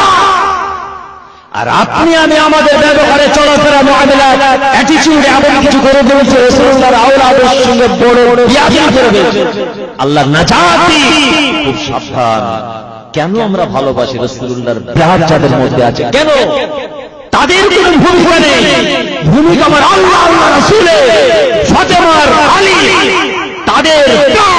তাদের মধ্যে আছে বলে রাসূলুল্লাহর আওলাদদেরকে আমরা অন্তরে স্থান দিই। এই মহব্বতটা আমাদের নাজাতের ওসিলা হয়ে যাবে, বলুন সুবহানাল্লাহ, ওসিলা হয়ে যাবে। তো রাসূলুল্লাহর আওলাদকে দেখলে আমরা সম্মান দিই, কেন? তাকে দেখে নয়। জি, তাকে দেখে নয়, তার কৃপা, তার কোনো পাশ নেই। আমরা রাসূলুল্লাহর দিকে লক্ষ্য করে তাদের সম্মান ইজ্জত করি, তাই না? বেয়াদবি না হয়ে যায়, খুব হুঁশিয়ার, সাবধান। জুবানকে লাগাম দিতে হবে, মানসিকতাকে কন্ট্রোল করতে হবে, খারাপ চোখকে কন্ট্রোল করতে হবে। আল্লাহ নাজাত, আল্লাহ রাসূল নাজাত হয়ে গেছে। আল্লাহ রাসূলের সাহাবা দাঁড়িয়ে বললেন, ইয়া রাসূলুল্লাহ, ইয়া হাবিবাল্লাহ, আমার মা-বাবা আপনার কাছে কুরবান হয়ে যায়, এতে কোনো পারওয়া করি না, এতে কোনো আমার দুঃখ কষ্ট নাই। আমার মা-বাবা আপনার কাছে কুরবান হয়ে যায়। ইয়া রাসূলুল্লাহ, ইয়া হাবিবাল্লাহ, আমার মনে এমন কিছু নাই, আমার মনে কোনো খারাপ ইচ্ছা নাই, আমার মনে কোনো খারাপ উদ্দেশ্য আমার মনে নাই। আল্লাহ পাক সাক্ষী আছেন। ইয়া রাসূলুল্লাহ, ইয়া হাবিবাল্লাহ, আমি আপনার দুই নাতিকে ছোট করার জন্য কবিতা বলি না, আমি আমার রাসূলের মুহাব্বতে করেছি, আমি আমার রাসূলের ভালোবাসায় করেছি। তার মানে এই নয় আমি দুই নাতিকে মুহাব্বত করি না, ভালোবাসি না। আল্লাহ সাক্ষী আছেন, ইন্নাল্লাহু আলিমুম বিযাতিস সুদূর, আমার আল্লাহ পাক আমার মনের খবর জানেন। ইয়া রাসূলুল্লাহ, বিয়াদবি মাফ করুন, আপনি যদি ক্ষমা না করেন আমি আমার আল্লাহর কাছে ধরা পড়ে যাব। সাহাবা কাঁদছে, কাঁদতে শুরু করেছে, হুজুর আমার কোনো খারাপ নিয়ত নেই, হুজুর আল্লাহ মাফ করেন, আল্লাহ আমার মনের খবর জানেন। দুই বাচ্চাকে আপনি কোলে নিয়েছেন, বাচ্চাটা কত ভাগ্যবান আমি সেই কথা বলছি। আল্লাহ রাসূল বলছেন তুমি এইভাবে বলতে পারতে, নি'মার রাকিবু ওয়াল মারকাবু ইয়া গুলাম, যিনি সাওয়ারি হয়েছেন আর যিনি সাওয়ারি নিয়েছেন উভয়ই কত ভাগ্যবান। মানে রাসূলও ভাগ্যবান দুই নাতিকে নিয়েছেন, আর দুই নাতিও ভাগ্যবান রাসূলুল্লাহর কোলে উঠেছে, সওয়ার হয়েছে। এইভাবে তো আমার রাসূল দুই নাতিকে বড় মহব্বত করতেন, ভালোবাসতেন। এই যে আপনারা বেহেশতের বাগান কায়েম করেছেন বা আমরা সবাই এসেছি ইমাম হোসেনের সঙ্গে দুশমনি করে নেই, এই বলেন রাসূলুল্লাহর আওলাদদের সঙ্গে দুশমনি করে আমরা জলসা করছি নাকি? জি না। আল্লাহ রাসূল দোয়া চেয়ে গেছেন আপনাদের জন্য, দোয়া চেয়ে গেছেন, আল্লাহ যে আমার হাসান হোসেনকে ভালোবাসবে আপনি তাকে ভালোবাসবেন। আল্লাহ আমি আমার হাসান হোসেনকে ভালোবাসি, আল্লাহ আপনি ভালোবাসবেন। আর পৃথিবীর বুকে যে আমার হাসান হোসেনকে ভালোবাসবে আল্লাহ আপনি তাদেরকে ভালোবাসবেন। তো আপনারা ইমাম হাসান হোসেনের ভালোবাসা আর খালির মানুষ বেহেশতের বাগান কায়েম করেছেন। আল্লাহ খুশি, আমার রাসূল খুশি, ফাতেমা খুশি, ইমাম হাসান হোসেন খুশি, রাসূলুল্লাহ জানিখাত সাহাবা ইসলামের চতুর্থ খলিফা হযরত আলী কাররামাল্লাহু খুশি, কুল কায়নাত খুশি। জোরে বলুন সুবহানাল্লাহ। আর জোরে দরুদ শরীফ আল্লাহুম্মা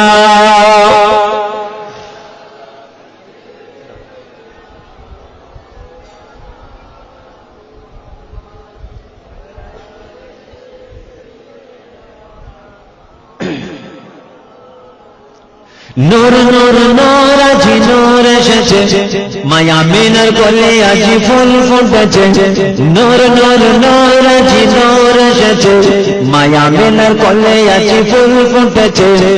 আয় আয় কে বেবি নূরের মালা, আয় আয় কে বেবি নূরের মালা, মায়া মিনার কোলে যেন কমলেওয়ালা। নূর নূর নূর আজি নূর এসেছে, মায়া মিনার কোলে আজি ফুল ফুটেছে। আল্লাহুম্মা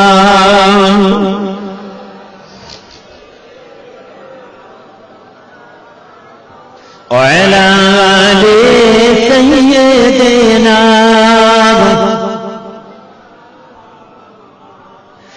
নূর নূর নূর আজি নূর এসেছে, নূর নূর নূর আজি নূর এসেছে, মায়া মিনার কোলে আজি ফুল ফুটেছে। আয় আয় কে বেবি নূরের পুতুল, আয় আয় কে বেবি নূরের পুতুল, মায়া মিনার কোলে যেন গোলাপের ফুল। নূর নূর নূর আজি নূর এসেছে, মায়া মিনার কোলে আজি ফুল ফুটেছে। আল্লাহুম্মা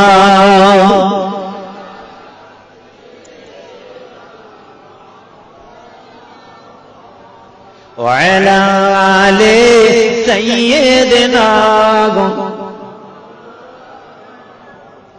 আল্লাহর হাবিব আল্লাহ রাসূল দুই নবীকে ভালোবেসেছেন। আর কে ভালোবেসেছেন? রাসূলুল্লাহ সাহাবারা ভালোবেসেছেন।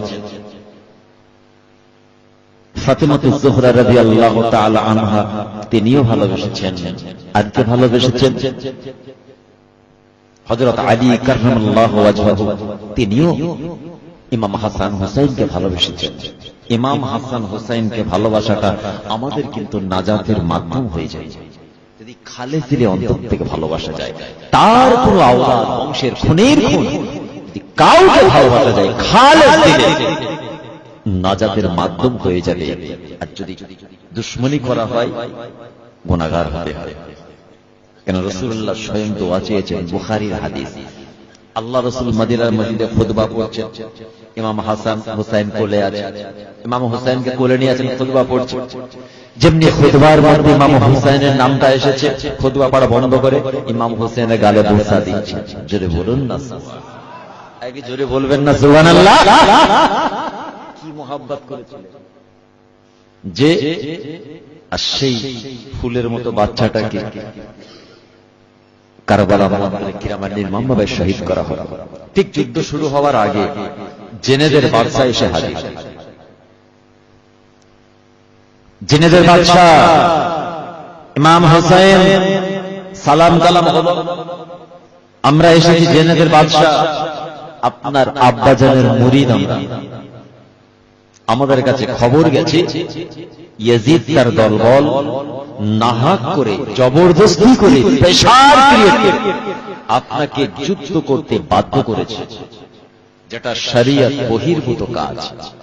তো আপনি যদি একটু অনুমতি দেন, আমরা লক্ষ লক্ষ জেনেদেরকে দেখে আমরা তাদের সঙ্গে একসঙ্গে যুদ্ধ করে তাদেরকে নেস্তানাবুদ ধ্বংস করে দেব। জেনেদের বাদশা বলছে একবার অনুমতি দিয়ে। যেমন নানা তেমন নাতি, কঠিন পরিস্থিতি কিরকম সিদ্ধান্ত ঠান্ডা মাথায় নিচ্ছেন দেখুন। বলছেন না, এই অনুমতিটা আমি হুসাইন দিতে পারবো না। আচ্ছা বলেন, যদি তিনি অনুমতি দিতেন, যাও লাগাও, চালাও, ধ্বংস করে দাও সবাই, অন্যায় হতো? অন্যায় হতো। কেন বাধ্য করেছে? ইনার একটা গ্রুপ পেয়ে যাচ্ছে। কিন্তু চিন্তা করলেন যে না, এটা অন্যায়, নির্মম ভাবে সব মুসলমান। ইয়াজিদ মুসলমান ছিল তো নাকি? ইয়াজিদের দলবল মুসলমান তো, তাহলে মুসলমানগুলোকে ধ্বংস করে দেবে জিনেদের দলেরা এসে, আর আমি হুসাইন আমার নেতৃত্বে ঘটনা ঘটবে, আমি আমার নানার কাছে মুখ দেখাতে পারবো। আপনি এসেছেন, আমি খুশি, আমার আব্বাজান আম্মাজান খুশি, আমার নানাও খুশি, আপনি ফিরে যান। কিন্তু এই যুদ্ধ করার অনুমতি দিতে পারবে না। ঠিক ঠিক ঠিক ঠিক। তায়েফের ময়দানে আমার রাসূলকে যখন আঘাত করা হয়েছে, ইতিহাস আপনাদের সবার জানা, পাথর ঢিলা মেরে রাসূল যখন কমজোর হয়ে গেছে, শরীর দিয়ে খুন ঝরে ঝরে তায়েফের জমিনে পড়ছে, আমার রাসূল চলতে পারছেন না, পাটা জমিনে আঁচড়ে আঁচড়ে আঁচড়ে যাচ্ছে। মনে আছে আপনাদের? জানা আছে? যদি জানা থাকে তারপরে সুদের ব্যবসাটা আমরা গোপনে করি। বাপের জামার কলার ধরে সম্পত্তিটা নিজের নামে লিখে নিই, সকাল সন্ধ্যা মাকে লাল চক্ষু দেখায়, লাল চক্ষু দেখিয়ে স্ত্রীকে দেখায় মারি, ইতিমের সম্পত্তি জোর করে জোর করে মুখের কাছে খুশি দেখে নিজের নামে করে নিয়ে সেই সম্পত্তি খাচ্ছি, হারাম। ছেলে পুলে সব খাচ্ছে, যতগুলো প্রোডাকশন হয়েছে সব হারাম। 4 বিঘে সম্পত্তি ঝেড়ে খাচ্ছি, ইতিমের মা। সেই রাসূলুল্লাহর কান্না আমাদের কানে বাজেনি, সেই রাসূলুল্লাহ ত্যাগ স্বীকার করা, রাসূলুল্লাহর পেটে পাথর বাঁধা, রাসূলুল্লাহর কান্না রাত জেগে। উহুদের ময়দানে কান্না, বদরের ময়দানে কান্না, তায়েফের জমিনে কান্না, হুনাইনের জমিনে কান্না, তুবুকের জমিনে কান্না। এই আওয়াজ আমাদের কানে পৌঁছায়নি যে রাসূল আমাদের ঘরে ইসলামটাকে পৌঁছে দেওয়ার জন্য 63 বছরের নবী আরাম করে একটা রাত ঘুমোলেন না।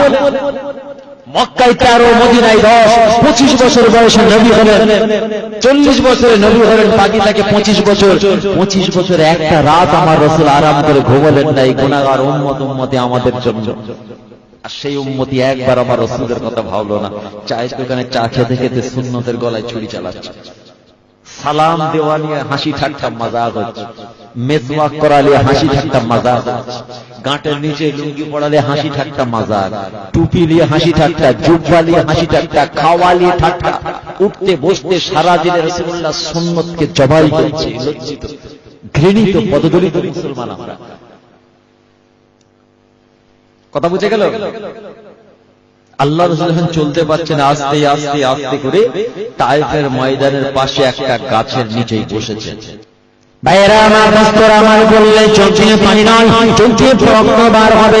আল্লাহর হাবিব আল্লাহর রাসূল মা করা নবী আমাদের চোখ ভরে পানি নিয়ে বড় যন্ত্রণায় কাতরাচ্ছেন। রাসূল আমার পাটা জমিনে, তায়েফের জমিনে আঁচড়ে আঁচড়ে আঁচড়ে যাচ্ছেন, একটা গাছের নিচে বসেছেন। দুজন ইহুদি দূর থেকে দেখছেন, দেখ মুহাম্মাদের পাগল ভক্তগুলো কেমন করে মেরেছে, দেখ সারা শরীরে মুহাম্মাদের রক্ত বরে, মুহাম্মাদের ভক্তগুলো কেমন করে মেরেছে, দেখ। দুজন ইহুদি বলে, দেখ কেমন মেরেছে, দেখ মুহাম্মাদের ভক্তগুলো কেমন মেরেছে, দেখ পাথরে মেরে দেখ না, সারা শরীরে রক্ত বইছে। আস্তে আস্তে আস্তে তারা আল্লাহ হাবিব আল্লাহ রাসূলের কাছাকাছি যখন হয়েছেন, তারা দুজন লক্ষ্য করে দেখছেন আল্লাহর হাবিব আল্লাহ রাসূল রক্ত মাখা শরীর, ভাঙা হৃদয়, বড় কমজোর দুর্বল অবস্থায়, বড় পেরেশানি অবস্থায়, দুটো হাত কেঁপে কেঁপে কেঁপে আসমানের দিকে তুলে বলছেন, আল্লাহ আজকে যারা আমরা পাথর মারলো, আজকে যারা আমাকে কষ্ট দিল, আজকে যারা আমাকে দুঃখ দিল, যারা আমাকে মেরে মাথা ফাটিয়ে দিল, শরীরে রক্ত বার করলো, আল্লাহ ওদেরকে ধ্বংস করে দেবেন না, আপনি ওদেরকে বরবাদ করে দেবেন না, আসমানি গজব দেবেন না, জমিনের গজব দেবেন না। আমি আপনার হাবিব, আমি আপনার নবী মুহাম্মদুর রাসূলুল্লাহ, আমি ওদের জন্য দোয়া চাইছি, আল্লাহ পাক আপনি ওদের সকলকে মাফ করে দিন। জোরে বলা যাবে না সুবহানাল্লাহ? রাসূল দোয়া চাইছেন, আল্লাহ ওদেরকে মাফ করে দিন। আমার আল্লাহ আমার পরওয়ারদিগার দুনিয়ার আল্লাহ ওরা আমাকে চিনতে পারে নাই, ওরা আমাকে বলতে পারে নাই, ওরা যদি চিনতে পারো নাই পারো এতে আমার কোনো দুঃখ কষ্ট নয়। ওদের ছেলে ছেলে ছেলে তার ছেলেরা পৃথিবীর জমিনে একদিন আমাকে নবী বলে মানবে, আপনাকে আল্লাহ বলে মানবে, আপনার জমিনে মাথা নিচু করে চেষ্টা করবে। আল্লাহ পৃথিবীর জমিনে ইসলামের ঝান্ডাটা উঁচু করে ধরবে। আপনি ওদেরকে কষ্ট দেবেন না, ওদেরকে ধ্বংস করবেন না। এরা আমাকে চিনতে পারে না, এরা আমাকে বুঝতে পারে না। ওদের ছেলে ছেলে একদিন পৃথিবীর জমিনে নামাজের মধ্যে আল্লাহ জানাবে আপনাকে আল্লাহ বলে মেরে নিয়ে আমাকে নবী বলে নিয়ে গিয়ে আপনার জমিনে চেষ্টা করবে আল্লাহ, আপনি এদেরকে ধ্বংস করবেন না। রাসূল দোয়া চাইছেন, আর আপনার বাড়িতে একটা আদলা ইট মেরেছে, আপনার বাড়িটাই ভেঙে চুরমার করে দিলেন। প্রতিশোধ, ইট কা বদলা ইট, বাবা খুন কা বদলা খুন। আরে বাবা কি ডায়লগ রে বাবা, খুন করেছে আমি উড়িয়ে দিলাম। আর রাসূল দোয়া চাইছেন আল্লাহ মাফ করে দেন। সেই নবীর উম্মত আমাদের ক্ষমা করে দিবার মানুষের কথা। এই শুনেন, ইবলিস ফেরেশতা ফেরাউনের ঘরে এসেছে। 12 ক্লাসের একটা আরবি চ্যাপ্টার সেদিন পড়াচ্ছি ক্লাসে, এই চ্যাপ্টারটা হঠাৎ দেখি এসেছে 12 ক্লাস আরবির একটা ক্লাস নিচ্ছি, 12 ক্লাসের ছেলেমেয়েরা আছে। তো সেই গল্পটাই বলছে, ইবলিস শয়তান এসেছে ফেরাউনের বাড়ি।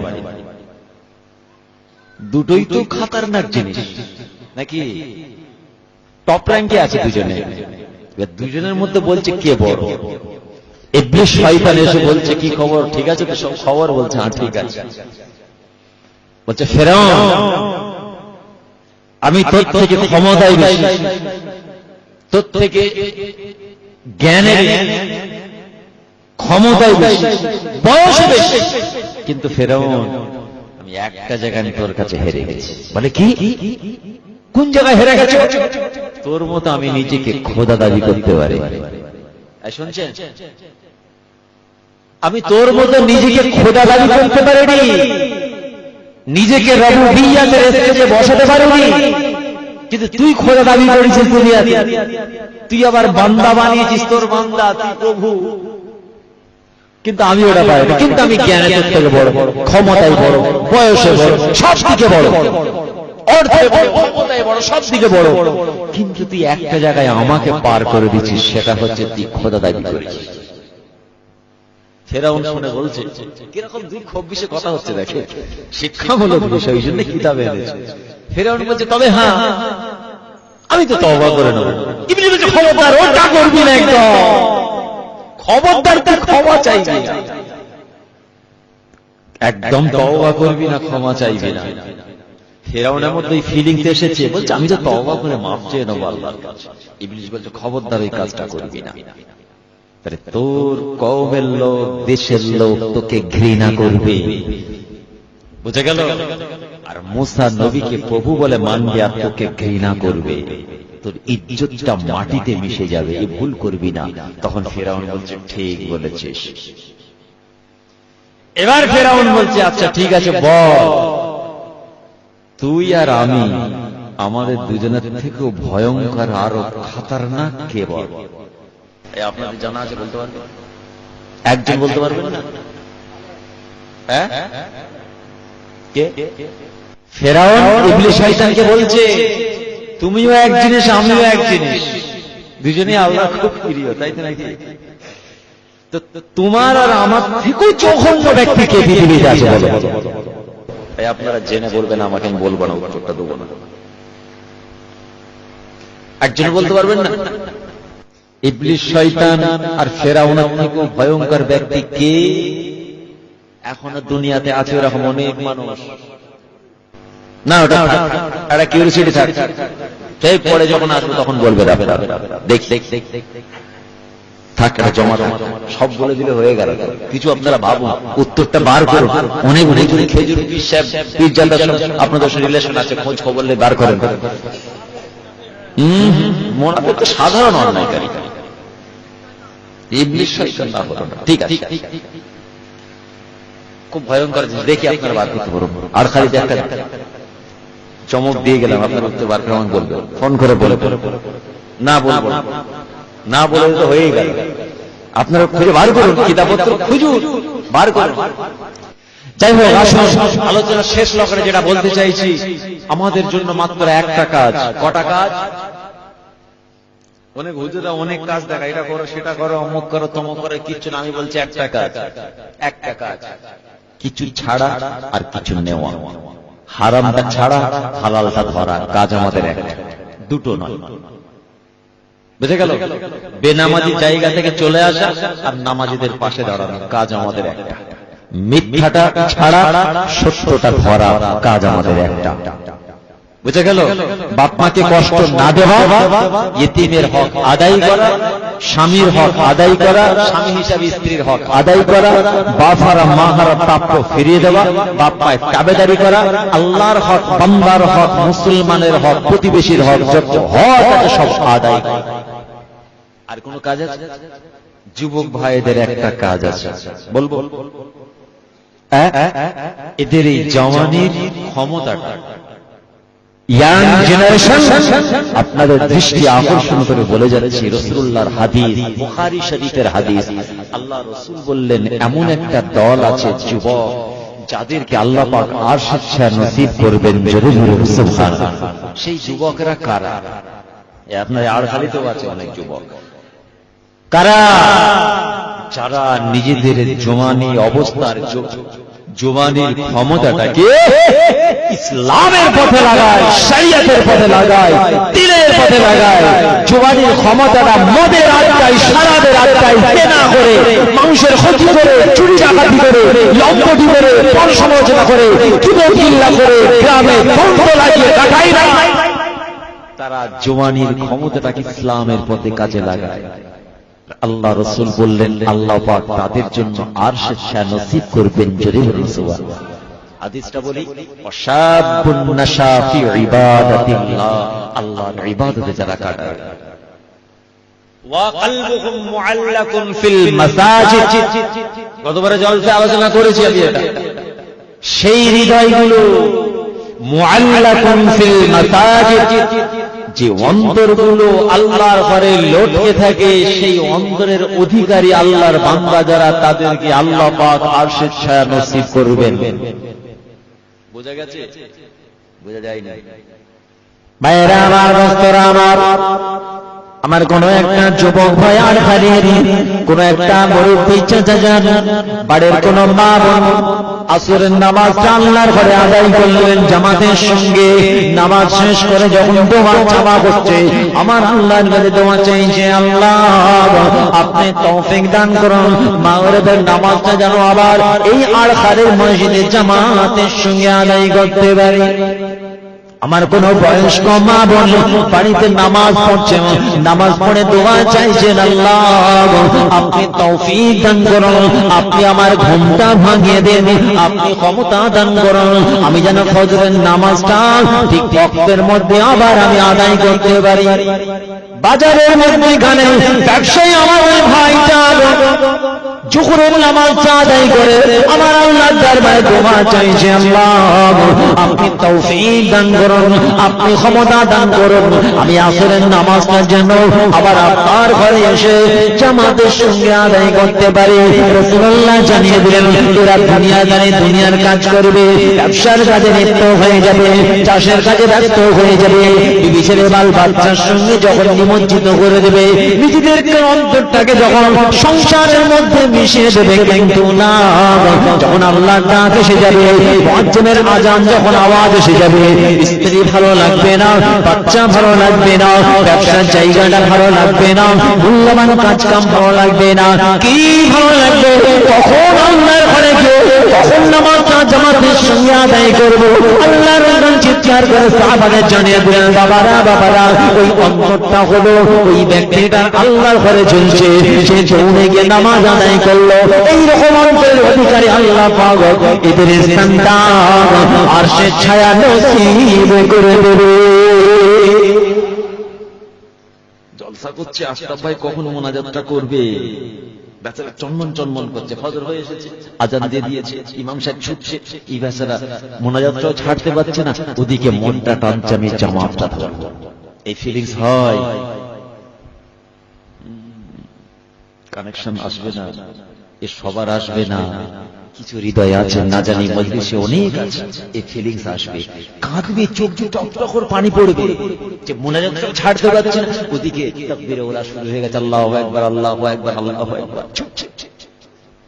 মূল্যবান কাজ, একটা মূল্যবান একটা দোকান ঈদের সময়, এই শোনেন, ঈদের সময় মার্কেটে চাপ কাস্টমার, বিশাল বেচা কিনা চলছে, আজান দিচ্ছে মাগরিবে, এ বলল চলো চলো হাঁটো, নেই হোগা आफ्टर सलात अब नहीं होगा, चलो नहीं होगा, कोई माल नहीं मिलेगा, पहले मैंने अपने परवरदिगार के दरबार में मैं हाजिरा दूं, फिर उसके बाद 15 मिनट के बाद आ जाइए, अगर 5 रुपया 10 रुपया 50 20 हजार क्यों, पूरा दुकान के माल ले लो मगर नहीं होगा, पहले मेरा नमाज। এই ফিলিংস আনতে পেরেছি, আর স্বেচ্ছা নসিব হবে, জোরে বলুন সুবহানাল্লাহ। বুঝা গেল? এই ফিলিংস আমাদের আমাদের বুঝে গেল। আর একদিন ছুটে গিয়ে কম্পিউটার স্ট্যান্ড নামাজ পড়ে ঠকাঠক করে দিয়ে বেরিয়ে চলে এলো, তুই ছিড়ে রে নামাজ পড়, তুই তো এই দাঁড়িয়েছিলিস, বললা হয়ে গেছে, বাবা কম্পিউটার স্ট্যান্ডে নামাজ, কি নামাজ হলো? জি কি নামাজ হলো? ওমর ফারুক রাদিয়াল্লাহু তাআলা আনহুর পায়ে একটা তীর ঢুকে গেছে, শুনছেন না? শেষ করে দেবো। তীর পায়ে জিতে গেছে, সাহাবারা টানা হিচড়া করে বার করতে পারছে, তীরের মাথাটা কেমন ভাঁজ করা জানেন তো, কি কষ্টদায়ক। আল্লাহ রাসূল বলছে দাঁড়াও, ওমর যখন নামাজে দাঁড়াবে তখন ছাড়িয়ে নেবে। ওমর ফারুক নামাজে দাঁড়িয়ে গেছে, সাহাবারা টেনে হিচড়ে পা থেকে তীর বার করে নিয়েছে, কোনো ফিলিংস নেই। নামাজ শেষ করে বলছে কই আমার পা থেকে তোমরা তীরটা বার করবে না, পায়ে তীরটা আমার কোথায় গেল? বলছে আপনি নামাজ পড়ছিলাম বার করিনি, তাহলে কি নামাজ? আর আপনার আমার নামাজ কি? মশা কামড়েছে, দাম করে মারল পিঠে, একটা মশা কামড়েছে, মশার কামড়ে নামাজ ছেড়ে তোমাদের মসজিদে নামাজ পড়া যাবে না কেন? কি হয়েছে চাচা? বলে তোমাদের মসজিদে এত বড় বড় মশা। ও এই মশা? আর এদের নামাজ শুরু করেছে, আর বাড়িতে একটা হাঁড়ির আওয়াজ হয়েছে, ও ছোট ভাই তাহলে আবার মাছের কল্লাটা নিয়ে নেবে। এই কি করছিস? গিয়ে দেখছে বিড়ালে উঠেছে। এই নামাজের প্রতি আমাদের অন্তরটাকে, হৃদয় ইনভেস্ট করতে হবে, কনসেন্ট্রেশন আসে, আমাদের মনোনিবেশ আসে। পর্দায় পড়ছে, আজকে ভাইজান এসেছে, আপনার ভাই সবাই মসজিদে জায়গা হচ্ছে না সবার, কালকে এই টাইমে কাউকে খুঁজে পাওয়া যাবে না, মাচাই বসে আছে, কি হবে? তাহলে আসুন আমরা চরিত্রের পরিবর্তন করি, একটা কাজ কিছু ছাড়ি করি। রাসূলুল্লাহর একজন সাহাবা, রাসূলুল্লাহ একজন সাহাবা, আমি বলেছি আগে, প্রসঙ্গগত আবার বলছি, কিছু সময়ের জন্য ঈমান আনবেন, শহীদ হয়ে যাবে। রাসূলুল্লাহর ওই সাহাবা কিছু সময়ের জন্য ঈমান আনবেন, শহীদ হয়ে যাবে। জায়গাটা হচ্ছে বদর, উহুদের ময়দান। আল্লাহ রাসূল দোয়া চাইছেন, আল্লাহ এই কয়েকটা মুসলমান যুদ্ধ করতে এসেছে, আল্লাহ যদি এরা শহীদ হয়ে যায়, আল্লাহ দুনিয়াতে কেউ আল্লাহ বলবে না, রাসূল বলার কেউ থাকবে না, ইসলামের আলোটা বন্ধ হয়ে যাবে। আল্লাহ আপনি গায়েবী রহমত এবং দয়া মুসলমানদের উপরে নাযিল করুন। ভাইরা আমার, দোস্তরা আমার, আলোচনা শেষ লাগলে দোয়া চাওয়া হবে, সালাম পড়ব। শেষবারের মতো বলছি শুনুন, আমি আফতাব আমাকে 3 বার বলছি, 10 বার বলছি, 20 বার বলছি, সবার উদ্দেশ্যে একবার বলছি, আমাদের ব্যবহারে চলাফেরা ওটা বসাই, আমাদের বড় বাবা যেন দুঃখ না পেয়ে যায়। অনেক নামাজ পড়েছেন, অনেক তসবিহ পড়েছেন, অনেক জিকির করেছেন, অনেক আজমির শরীফ গেছেন, অনেক ফুরফুরা শরীফ গেছেন, অনেক পীর আওলাদের কাছে গেছেন, অনেক আপনার জন্য দোয়া চেয়েছেন, অনেক ইবাদত বندگی করেছেন। না না না না না, কোরআন সাক্ষী দেয়, রাসূলুল্লাহর হাদিস প্রমাণ দেয়, আপনার ইবাদত বندگیটা আমার আল্লাহর দরবারে কবুল হবে না। আল্লাহ রাসূল জানিয়ে দিলেন, এই আমার সাহাবারা শুনে নাও, তোমরা জান্নাতে যেতে চাও, সবাই বলেছিল যেতে চাই হুজুর, তোমরা কি জান্নাতে যেতে চাও? সবাই বলেছিল হুজুর যেতে চাও। আল্লাহ রাসূল বলেছিলেন সাবধান হয়ে যাবে বাবা, সাবধান হয়ে যাবে বাবা, সমস্ত গুনাহ আল্লাহর কাছে মাফ হয়ে যাবে, কিন্তু তিনটে গুনাহ আমার আল্লাহর দরবারে মাফ হবে না। তিনটে গুনাহ, 1 নম্বর 2 নম্বর ছেড়ে 3 নম্বর আল্লাহর হাবিব আল্লাহর রাসূল বলেছেন তোমরা তোমাদের বাপ মার হক আদায় করবে, বাপ মাকে হাতের দ্বারা কষ্ট দেবে না, মুখের ভাষায় কষ্ট দেবে না, চোখ পাকিয়ে কথা বলবে না, তাদের অন্তরে দুঃখ দেওয়া বড় কথা বলবে না, তোমাদের ব্যবহারে মুআমালাতে তোমাদের চলাফেরা ব্যবহারে যদি পুরো বাপ মা দুঃখ পেয়ে যায়, পুরো বাপ মা যদি কষ্ট পেয়ে যায়, আমি আব্দুল্লাহর বেটা নবী মুহাম্মদ বলে দিলাম এই অপরাধ গুনাহটা আমার আল্লাহর দরবারে মাফ হবে না। নামাজ আপনার আছে, তাসবিহ আপনার আছে, জিকির আপনার আছে, মুহররমের রোজা আপনার আছে, শবে বারাতে জিয়ারত আছে, তাহলে তাসবিহ জিকির ফুরফুরা দরবার দরবার করে বেলপাড়া সাইয়্যিদিয়া খানকা আছে, আজমি শরীফ দরবার শরীফ চোদ্দ শরীফ সব করেছে, পৃথিবীর সবিলে যত মাজার আছে, যত দরবার আছে, যত বিশ্বাসের জায়গা আছে, সব দরবার গুরু গুরু করেছেন, কিন্তু রাসূলুল্লাহ জানিয়ে দিলেন আমি আব্দুল্লাহর বেটা নবী মুহাম্মদ জানিয়ে দিলাম হাদিসটা বুখারীর মধ্যে খুঁজে পেয়ে যাবেন। আল্লাহ রাসূল পাক জীবনে বললেন এই অপরাধটা আমার আল্লাহর দরবারে মাফ হবে না। এত বড় বড় ইবাদত আছে, বাপ মাকে কষ্ট দিয়েছো, আল্লাহ মাফ করবে।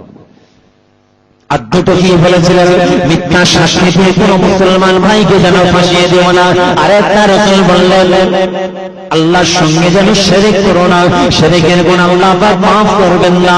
সূরা লোকমানটা হলো আল্লাহ পাক জানিয়ে দিলেন ইন্নাশ শিরকা লাযুলমুন আযীম, শিরকটা হলো বড় পাপ, বড় গুনাহ, বড় অপরাধ। আয় আমার সাহাবাকেরাম আল্লাহর সঙ্গে শিরক করো না, পুরো বাবাটাকে কষ্ট দিও না, পুরো মুসলমান ভাইয়ের বিরুদ্ধে ইচ্ছা করে মিথ্যা সাক্ষী দিও, পুরো মুসলমানটাকে যেন ফাঁসিয়ে দিও না। আমি আব্দুল্লাহর বেটা নবী মুহাম্মদ জানিয়ে দিলাম আমার আল্লাহর দরবারে এই তিনটি গুনাহ মাফ হবে না। আল্লাহ আমাদের সকলকে হেফাজত করে, জোরে বলুন আমিন। এই যদি বলা যাবে না এই তিনটে গুনাহ খুব ভয়ঙ্কর। 30 বছর কথা নেই, আমি আফতাব ভাই বলছি কাল সকালে গিয়ে মায়ের পাটা ধরেন, মাফ করে দেবে। স্বামী স্ত্রী সম্পর্ক ঠিক নেই, ঠিক নেই, আমি আফতাব ভাই বলছি স্ত্রী আপনি স্বামীর পাটা ধরেন, মাফ করে দেবে। বুঝে গেল? বুখারী শরীফের হাদিস একজন মহিলা এসেছে, ইয়া রাসূলুল্লাহ ইয়া হাবিবাল্লাহ হুজুর আমার কিছু পার্সোনাল কথা আছে হুজুর। আল্লাহ রাসূল বলছেন মা কি খবর বলো। হুজুর আমি সবার সামনে বলবো না। রাসূল সাহাবাদের সরিয়ে দিলেন কি খবর বলো মা। ইয়া রাসূলুল্লাহ ইয়া হাবিবাল্লাহ আমার স্বামী আমাকে ভালোবাসে না, খাবার আমার সমস্যা নাই, পড়ার আমার সমস্যা নাই, থাকার আমার সমস্যা নাই, পরবর্তীর সঙ্গে বলতে হয় আমার স্বামীটা আমার মুখের দিকে ঘুরেও তাকাই না। এসব বাড়িতে ঘটছে না, ঘটে না? অনেক বাড়িতে ঘটছে। বাড়ির মা বোনগুলো কি করছে জানেন? বালিশে মুখ চাপা দিয়ে বালিশ ভেজাচ্ছে, সবরে জামিল ইখতিয়ার করছে, আর আপনি অনেক তসবিহ পড়ছেন, ওই তসবিহ জড়িয়ে খোদা টানে ফাদরাহু না তাদের উপরে অত্যাচারের পাহাড় চাপিয়ে দিয়ে ভাইজানের সাথে খুব মহব্বত মুসাফা হচ্ছে, খুব ফুরফুরা মাজারে মাজারে জিয়ারত হচ্ছে, তাদের উপরে অত্যাচারের পাহাড় চাপিয়ে দিচ্ছেন। শোনেন, পীরের আওলাদ হিসেবে বলে যাচ্ছি ওই মুসাফা কাজে লাগবে না, স্ত্রীর বাদদুয়া লাগবে। ইয়া রাসূলুল্লাহ আমার স্বামীকে খুশি করানোর জন্য আমি নিজেকে সাজিয়ে দিই, নকশ নেগার করে সুন্দর করে নিজেকে সাজিয়ে তুলি, নিজেকে সাজিয়ে তুলে যখন আমি আমার স্বামীর সামনে যাই বড় দুঃখের সঙ্গে বলতে হয় আমার স্বামী আমার মুখের দিকে ঘুরে তাকাই না, এটা আমার কাছে বড় দুঃখ লাগে। আমি আমার স্বামীর সমস্ত কথা শুনি, বাচ্চাগুলোকে দেখাশোনা করি, তাদের জামা কাপড় পরিষ্কার করি, সংসারের সমস্ত কাজ করি। আমার স্বামী যেটা নিষেধ করে করি না, আমার স্বামী যেটা আদেশ করে করি, আমি আমার স্বামীকে দুঃখ দিই না, আমি আমার স্বামীর সঙ্গে খারাপ ব্যবহার করি না, আমি আমার স্বামীর সঙ্গে খারাপ আচরণ করি না, কিন্তু বড় দুঃখের সঙ্গে বলতে হয় হুজুর আমার স্বামীটা আমার মুখের দিকে ঘুরে তাকাই না। আল্লাহ রাসূল বলে যাও একটু নামাজ কালাম পড়ো, আল্লাহর কাছে দোয়া চাইবে, আল্লাহ মাফ করে দেবেন, যাও। হুজুর আমি যাব না, আমার সঠিক ট্রিটমেন্ট করতে হবে, তবে আমি আপনার দরবার থেকে যাব। আল্লাহ রাসূল বলছেন যাও মা, আমি রাসূলুল্লাহ দোয়া চাইছি মা, চলে যাও চলে যাও, আমি আমার আল্লাহর কাছে দোয়া চাইছি মা, কেঁদো না মা কেঁদো না, আল্লাহ পাক তোমার হাত কবুল করবেন, আল্লাহ পাক তোমার মনের কামনা কবুল করে নেবেন। মহিলা কাঁদতে কাঁদতে বলেছিল হুজুর আমি এখন কি করব, কোন রাস্তা দিয়ে যাব, কি আমল করব হুজুর? আমার রাসূল সেদিন চোখ ছড়া পানি নিয়ে বলেছিলেন মা তুমি নামাজ রোজাটা আদায় করবে, দুটো কাজ, আরেকটা কাজ হলো স্বামীর হক আদায় করবে, স্বামীকে দুঃখ দেবে না, স্বামীর কথা অমান্য করবে না, আর একটা নম্বর কাজ 4 নম্বর একটু হেফাজতের সঙ্গে থাকবে, একটু পর্দার মধ্যে থাকবে। আব্দুল্লাহ বেটা নবী মুহাম্মদ জানিয়ে দিলাম এই 4টা কাজ যদি তুমি ঠিক ভাবে করতে পারো আল্লাহ পাক আপনার জান্নাতের দরওয়াজা তোমার জন্য খুলে দেবেন। তোমার যে জান্নাত দরওয়াজা দিয়ে ইচ্ছা আমার আল্লাহ তার জান্নাতে প্রবেশ করবে। খুব হুঁশিয়ার যুবক ভাইদের বলছি, স্বামীদের উদ্দেশ্য বলছি, এরকম খারাপ আচরণ যেন না হয়ে যায়। বুঝা গেল? যত ক্ষমতা পেশি বল সব স্ত্রীর কাছে, তোমার তো ক্ষমতা তো ঢালাই দেওয়া, আপনার প্লাস্টার করা দেওয়ালে ঘুষি মারো না, কত ক্ষমতা তোমার হাতে টিম্পার দেখি দেয়ালে মারো না ঘুষি, আর যত ক্ষমতা স্ত্রীর কাছে আল্লাহ নাজাত দেবেন না। যাই হোক আলোচনা আর বাড়াবো না, বুঝা গেল? এই বলতে হবে, সবাই বলছেন এই কে কে বলতে হবে না, বলছেন হাত তুলুন দেখি। সর্বনাশ করে, খুব মহব্বতী জায়গা এটা, আমাদের একটা দরদ আছে এখানে জানেন তো। আপনারা আমাদেরকে দিল থেকে মুছে দিলে কি হবে, আমরা কিন্তু মুছতে পারি না আর খালিকে। আমার মুরব্বীদের একটা আশা চাওয়া আছে, আমার দাদু জানের আশা আছে, আমার আব্বাজান দীর্ঘদিন এসেছেন, এখন আমার চাচাজানও আসছেন, বা আরো অনেক চাচারা আসছেন, বা মামাজান মামাতো ভাইরা আসছেন। এই জমিনটার সঙ্গে আমাদের সম্পর্ক, বুঝে গেল? আবার কেউ কেউ বলছে কাকে দাওয়াত করেছে, আজকাল এখানে আর বক্তা খুঁজে পাসনি আছে নাকি মাজলিসে? কি ক্ষতি করেছি ভাই আপনার, এই কি ক্ষতি করেছি? কানে পড়লো একটু গাড়ি, বলে কাকে দাওয়াত করেছি, বলে আফতাব ভাই, তোরা কি বক্তা খুঁজে পাসনি? কি অন্যায় করেছি ভাই, আমি দাওয়াত নিতে চাইনি, জিজ্ঞেস করে থাকি আমি নিতে চাই, আমার ছোট ভাইকে আবার ঠিক করে দিলাম, তোরা কি বক্তা খুঁজে পাসনি? যাই হোক শেষ করছি, একটা ফাউন্ডেশন এখানে কাজ শুরু করেছে আপনারা জানেন, দাদা হুজুর কেবলা রাহমাতুল্লাহ আলাইহির স্মরণে, এবং আমার 19তম দাদা হোসেন বুখারী গাজী রাহমাতুল্লাহ আলাইহির স্মরণে সিলসিলার মতাদর্শের উপর যে কাজ ফুরফুরা শরীফ বয়োজ্যেষ্ঠ মুরব্বী পীর সাহেবরা করেননি, এই ফাউন্ডেশন সে কাজ করবে না। যেমন কিছু আলেম ওলামাকে বয়কট করা হয়েছে, এই জানেন তো? এই জানেন না? ফুরফুরার মুরব্বীরা বসে কিছু আলেমকে বয়কট করেছে, যারা দাদা হুজুরের শান ছোট করে আল্লামা হুজুরের শান বাড়াচ্ছে। এই অনেক ঘটনা, তাদের সঙ্গে এক স্টেজে জলসা করেন না। এই ফাউন্ডেশন কিন্তু তাদের সঙ্গে, যে এই ফাউন্ডেশনের সদস্য হবে সে কিন্তু তাদের সঙ্গে মিশতে পারবে। এইরকম এর আদর্শ রাসূলুল্লাহ শানে সালামটা দাঁড়িয়ে পড়া হবে গোল টুপি গোল জামা জুব্বা, আহলে সুন্নাতুল জামাতের আকীদার উপরে হবে। 2 মাস ছাড়া একটা জিকিরে মাহফিল, সারা গ্রামের কজন বেনামাজি আছে, কজন সুদখোর আছে, কজন মাতাল আছে, কজন বাপকে মারে, কজন পরের জায়গা মেরে খেয়েছে, কজন ফিতনা ফাসাদ করেছে, শরীয়ত সম্মতভাবে তাদের বিচার করবে বসে। সদস্য যে হবে তার জন্য প্রথম শর্ত হচ্ছে নামাজ রোজা ঠিক আদায় করতে হবে। এরকম সংগঠন আছে পৃথিবীতে, শুনেছেন? আমার ওয়ালিদ সাহেব হুজুরের নির্দেশ মতো, আমার বয়োজ্যেষ্ঠ সৈয়দ খানদানের মুরব্বী আমার ওয়ালিদ সাহেবের নির্দেশে এই সিস্টেমে পরিচালনা করা হচ্ছে। কোন ফাউন্ডেশনে শুনেছেন? আরে মাতাল সেও বলছে তুই চলে আয়, কিন্তু এখানে ট্রিটমেন্ট হবে। টাকা পয়সা সম্পত্তি তো আসবে এমনি, গরিবের কাপড় দেওয়া হবে, আগে চরিত্র করে মানুষ তৈরি হতে হবে।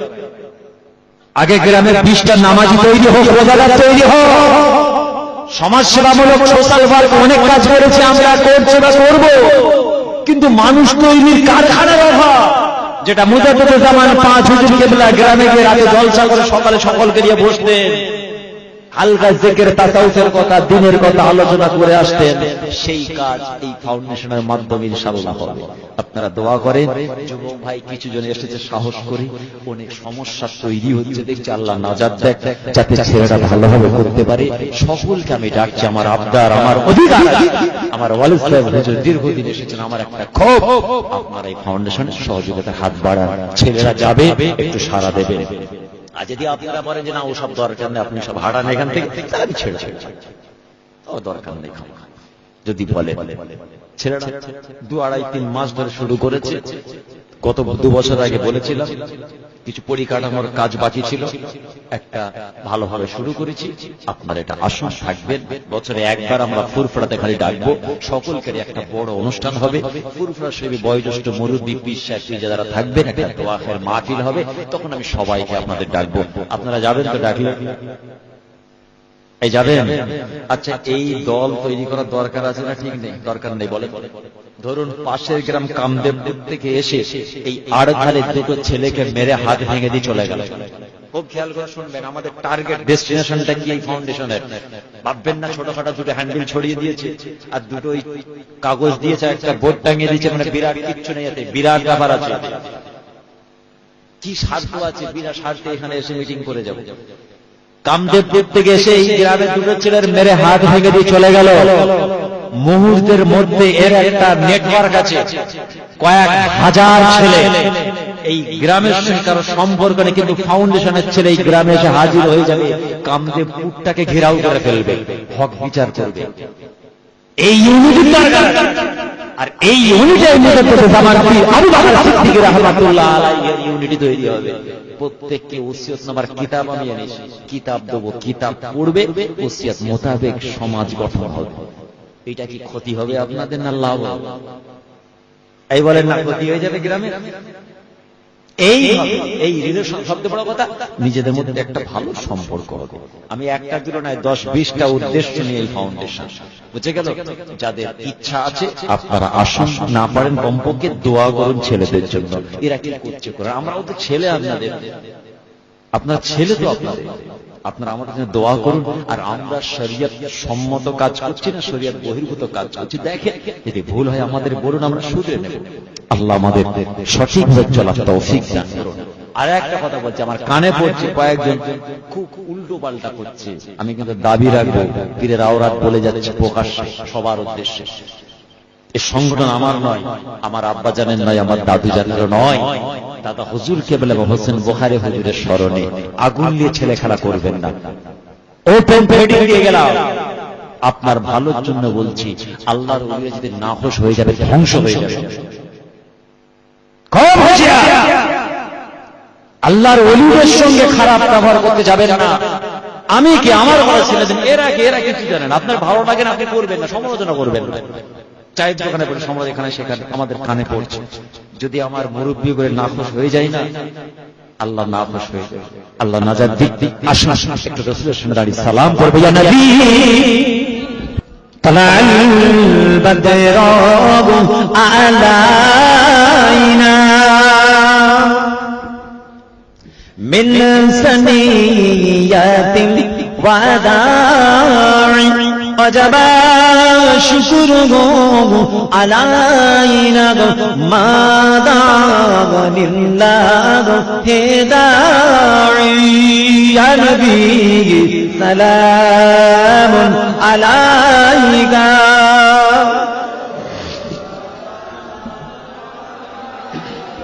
ইয়া হাবিব সালামুন।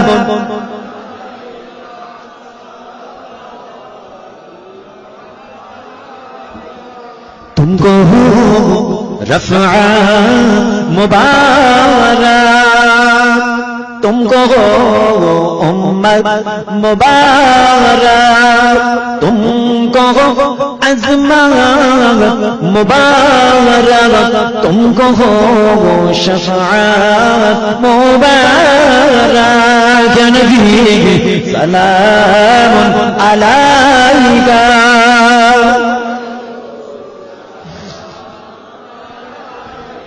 या हबीब सलामुन अलैका।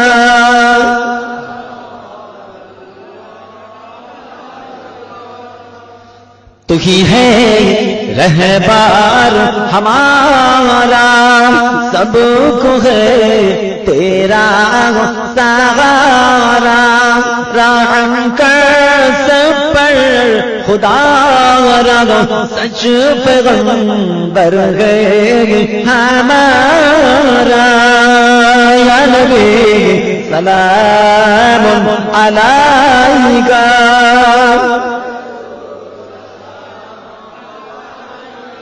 या हबीब सलाम